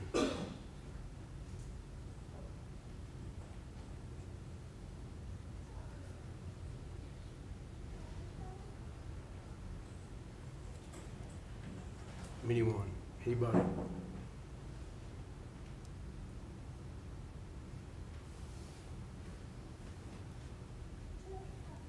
Brian, maybe we can't come to a decision on this. Well, if the board doesn't make a recommendation, the way this works is after, is it 45 days, Lee? 45, yeah. After 45 days, it actually goes directly to the commissioners for a public hearing. It would be stipulated in the report that the board took no action. And of course, then the commissioners hold a public hearing, and they make whatever decision they feel they need to make on the request. Well, the reason I said that is because every coin, it's a two-edged sword. Yes. It's got good parts, it's got bad parts. How are you gonna make everybody happy? Nobody's gonna be happy. There's no consensus or et cetera, so.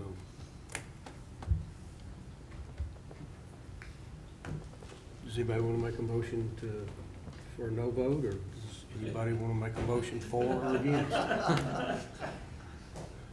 Y'all are making it hard on me, guys. Come I on. know, you're struggling, and we're struggling here also. I want you to know that.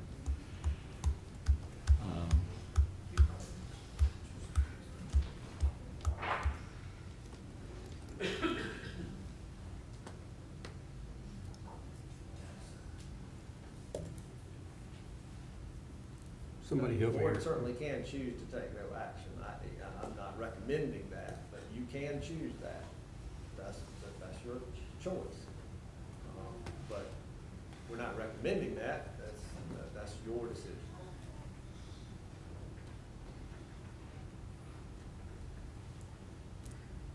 Can the chair make a motion? Absolutely. Can I qualify the motion? It's your motion, so we'll listen. Well, You don't have to do it. You want me to make a motion, so you won't feel bad. No, I don't mind feeling bad. Okay. You're gonna feel bad anyway. First of all, I want to thank everybody that has come out tonight, expressed your opinions, well-behaved. This is probably, like I said earlier, one of the toughest one we've ever had to do. And y'all have really conducted yourself in a very professional manner, and we sitting up here thank you very, very much. My concern, and I'm going to be totally upfront because I live it every day where I live, despite what anybody says, but access and egress of emergency vehicles. I am concerned about the land use comment, if I want to use that you made, Pat, because Lee, you showed several cluster pieces around there, but most houses, this is just throwing another cluster in, if I'm wording this right. And I know that someone is not going to like what I'm about to say, but I've got to say it, and that is that I make a motion to deny this appeal, or rezoning.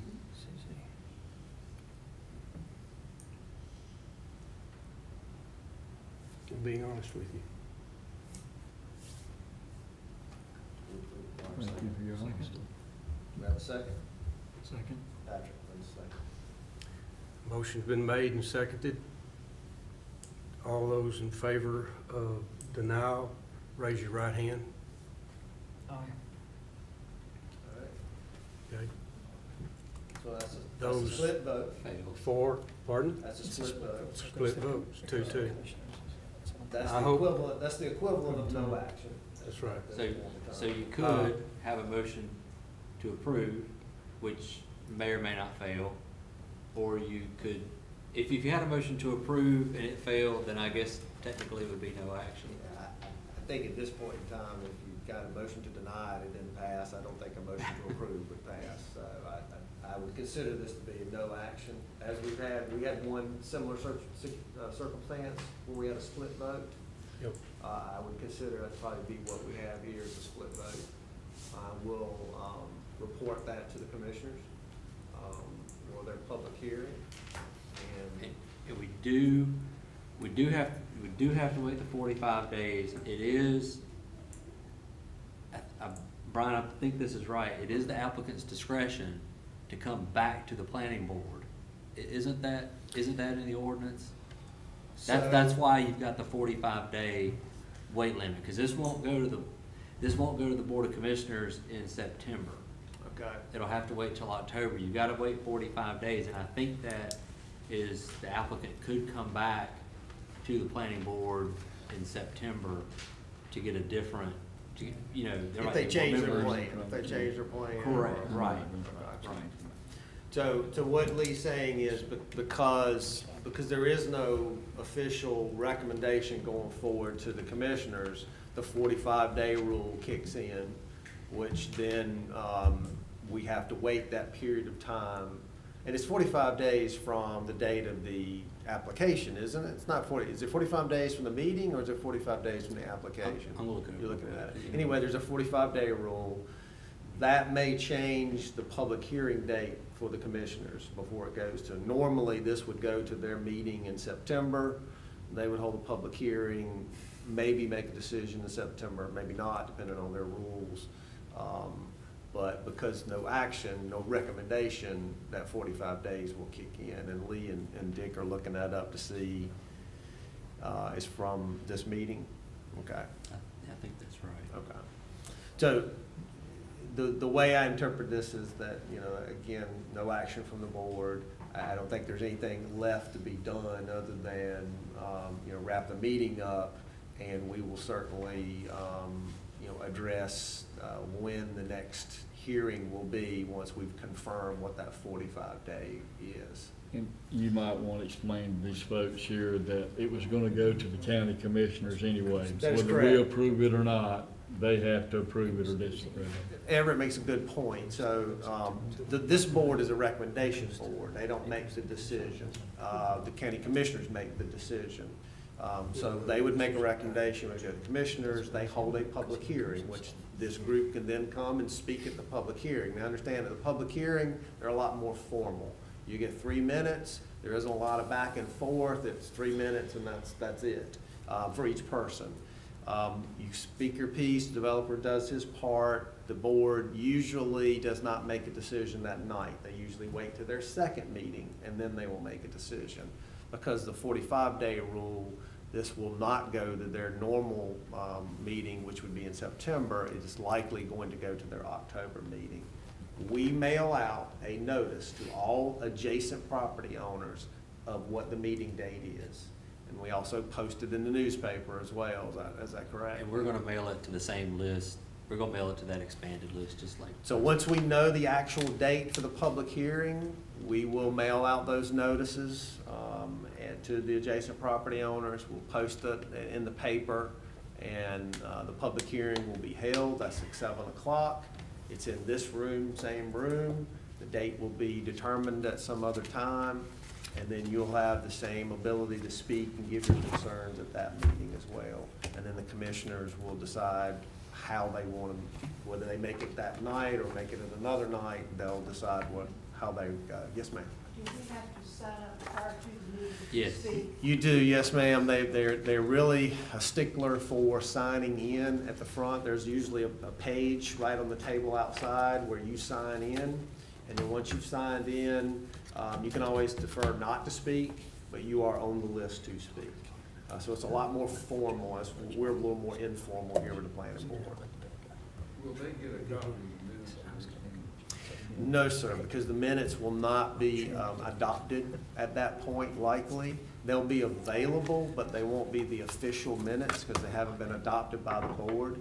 However, this meeting is recorded, and many of our commissioners watch the meeting. So they get to hear your comments, they get to hear what they have planned, but there won't be official minutes because they're likely not adopted. Any other questions for us about process? Is the 45 days, is that from the application? It's from this meeting, Okay. yeah. Is that 45 days just to give the applicants a chance to go back? No, so what it says is if the planning board fails to make a recommendation, the Board of Commissioners can't act for 45 days, so they can't take it up. So it doesn't give us an opportunity to go back, because we won't be submitting a new plan, Right. is what I'm saying, so, Right. but that's irregardless if we come back or not. Right. Okay. Right. Now, And we think, really the rationale for that statute, I mean, this isn't spelled out, but this is from the general statute. So the rationale for that is for an opportunity to go back to the planning board. Now, we had this happen one other time. The applicant chose, they said, we don't want to go back to the planning board, we just want to go ahead and go to the county commissioner, so it didn't come back. So that would be something we would have to talk about. That's right. And if the applicant does decide that they wish to come back to the planning board with a revised plan or whatever, we will treat it the same way we've treated this meeting. We will inform any of the property owners that are on that list of that meeting whenever that's scheduled, so that you'll have an opportunity to again come back if they have a revised plan. If they don't want to come back to the planning board and they want to go to the commissioners for a decision, again, we'll notify all those people on that list of that meeting date once that's determined. So you will get a notice one way or the other. As long as you were on that list, you'll get a notice whether they're coming back here or whether they're going to the commissioners. There was 2 clerical mistakes on the 3,000 versus 2, and then also the addition to the sentence. Do we need to resubmit it, or is that, can you correct that? I can probably fix that, but yeah, it was the adding that in the cluster development option, 3,000 square feet and 47 single-family lots. We won't waste time on that next time. Any other questions for us about process? Okay. I want to reiterate what the chairman said. We don't always get opposition that's friendly.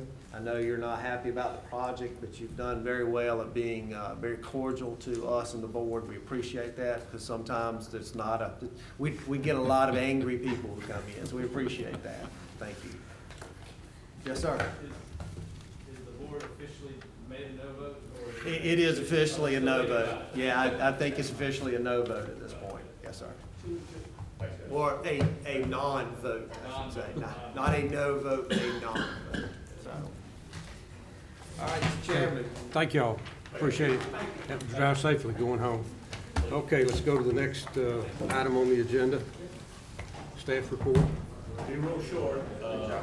September meeting, September 11th, we should have the secret shortcut smaller plan. The planning board, it's on our website already.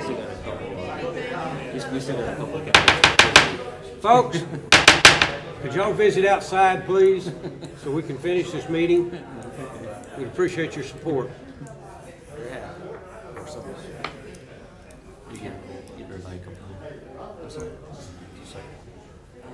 You said September the 11th? Yes, remember we changed our board because Commissioner moved theirs back to the 4th, so we'll be on September 11th. Kathy, September the 11th. Yes. Yep. So we'll send something out to the rest of the board members just to remind them that was a change. Your meeting for September was changed to the 11th because the commissioners' meeting was moved to your date. So we moved it. And you'll have the new members? Well, the new members should be hopefully sworn in and ready by then. That's our plan, so that they can attend that meeting. But obviously September 11th is your next meeting, and then November, I think there's a change for that one as well. But we'll let you know in advance what those are. Okay. All right. Can you clarify something? I'm confused on something. Okay. I don't know if it's the one meeting that we had when Russell recused himself from that. Yes. So he didn't vote, but the rest of us didn't. It was a 2-2. And you said that went to the commissioners as an approval. Well, On they that went to, that one was because his vote had to count as because he did not get approval to recuse himself. The bylaws would actually stipulate that vote actually is a yes vote. It's a present So, vote, so that's the exactly, same so it thing as a wasn't yes. that you had an actual split, it was really because his vote automatically got counted as a yes. Even though you may or may not have voted yes, the bylaws stipulate if you don't vote and you don't get permission to recuse yourself, that's how it counts. So the permission is granted in the beginning of the meeting. Absolutely. So if ever a board member feels they have a conflict, if they make that known at the beginning, then the board can recuse them, then automatically their vote will be no vote. It will have no impact whatsoever. So that's why that was a little different. That was a little different. And that one was weird, and we did point out in the staff report to the commissioners that even though it was a 3-2 vote, that It really wasn't. We kind of really wasn't a talked about the issue. Yeah, we even talked about it was really a split, and that the only reason it showed as a 3-2 in favor was because of the recusal issue. So we made it clear to the board, it's really more of a split issue. Okay. Yeah. Any more comments from staff? Nope. Everett, any comments? Pat? Hang on, once I find it. In our packet, it always has the staff's comments. There was no staff comment on this one. Why? There were no staff comments? Yeah, there was. We make comments. Wait. There should be. We basically pointed out that it was. This right here, that's their comment. It was on the. We pointed out that it was inconsistent with the surrounding land uses, and it was inconsistent. I think we talked about the plan in there. I've got it right here. Are we still live? Yeah. It was, because it basically said it. We are still live. I mean, that's okay, we're still in the meeting, that's fine. Just make sure you understand we're still live. That was very astute on your part though, Patrick. It's in there somewhere. I'm like you, I saw it. I read. It says planning board recommendations. Planning board recommendations. That's because this is a form that we have, so we never have planning board recommendations. Because you in didn't this make a because recommendation. This is reserved for your For recommendation. your recommendation. Oh, I thought that was your recommendation. Because you always tell us, like, the staff says we should do it or we shouldn't do it. I'm looking on this saying, they don't have one. We do try to give, and in this one, I think we even indicated did. that it was on the fence, because it is on that edge of being at the highest level of density for single family. However, it's not consistent with the area as far as what's there. That's exactly, I mean, it's a great plan and everything. The houses look really nice and stuff, but not for that spot. Right. Someplace else maybe yes, but not there. And that is something the board Especially with all certainly of can the big make as far properties as their all around it. consideration. Absolutely. So that was one of those ones where we had to say, I mean, you could easily say yes, and you could easily say no. It's really what the board's pleasure was. I got a quick question, guys. On an R20 with something like this, the way the way the creek's going through and all the things, you could not get 50 houses on there. No, absolutely Yeah, not. Kevin said we get 50 I houses. think what he was saying is. He was just rounding. Well, I understand what he's doing, but with all this green area that's got to be there, Right. you'd have less homes than we had tonight. If it were And that's truly what- R20 lots, no, they wouldn't get anywhere near 50. Right. And I understand. See, my comment, and I still think this is true, down in that area would be the only area in the county you could justify putting that many streets and doing R20 due to the fact that the cost of the land is so high. Right. You could build a $600,000-$700,000 home there, easy, and sell it. I with Russell. I think their I loved your argument comment, was boy, you were that, right on. yeah, I think their argument was is that part of the cost that is their issue is the extra money to bring the water line. Oh, yeah. That, it wasn't just the streets and the internal infrastructure, it was the added cost of the external, which really made them have to look at what's my ROI for that. I'm not advocating it. I'm We just as a saying that. board need to know that as in the future, these guys bring this stuff down the road, and everybody here tonight, most of these people could use that in the future. There'll be fire plugs there. There'll be things there where they can get they can get their fire insurance will be cheaper, the rating will be cheaper. A lot of things will happen. So as we look at these type of things that are going into these R40 areas, and the developers dragging this stuff in, there's a whole lot of advantage. It's I mean, I was talking when he's coming up tonight about a new piece that's coming up over right just outside the Envy Bridge, off the end of Cunningham Lane, and we've had a proposal come across my desk, and that's one I'll have to sit out on. But the developer's gonna have to bring everything to that piece. Right. There's nothing there now. It's close, but they're gonna spend the money. Then everybody around there who's had septic issues will then have opportunity to hook in. Again, that's the reason why I think the developer was debating that, with bringing infrastructure to the site, it now makes the land use plan not really compatible. Because the land use plan was based on no infrastructure. That's what it was based on. Sure. Their argument is, well, now that infrastructure is coming, well, the land use plan really isn't accurate. Okay, well, you can debate that one way or the other. But it's a big if it comes in. I mean, they're bringing the water in. Sure. But the sewer will be when is the there. sewer When is come? the sewer gonna come? And we don't have the answer. And they're not gonna start building until they get the sewer. Well, We won't let them be. I guess the key here is, what's interesting about that is if the sewer, if that project goes forward, because that's a county-funded project, that's got no. Is this the one that's coming through Monday's Run? Is it the same one? I'm sorry? Is that the one that's going through Monday's Run? Is it the same sewer line, or is it different? I'm not sure, but this is a CIP. I've lived in my house almost 14 years, and they said, "Oh, you're behind sewer."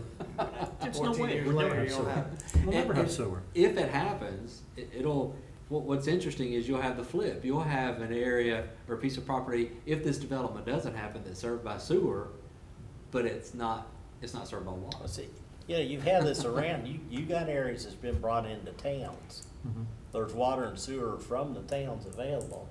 Mine, Secret Shortcut Road, some of these different areas where. The towns don't provide water and sewer.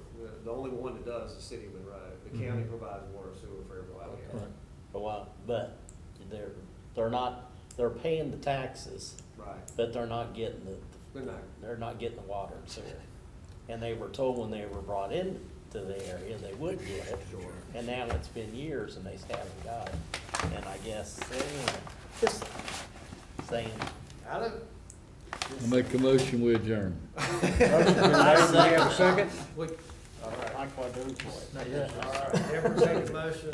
We have a second? I second. Thanks, okay.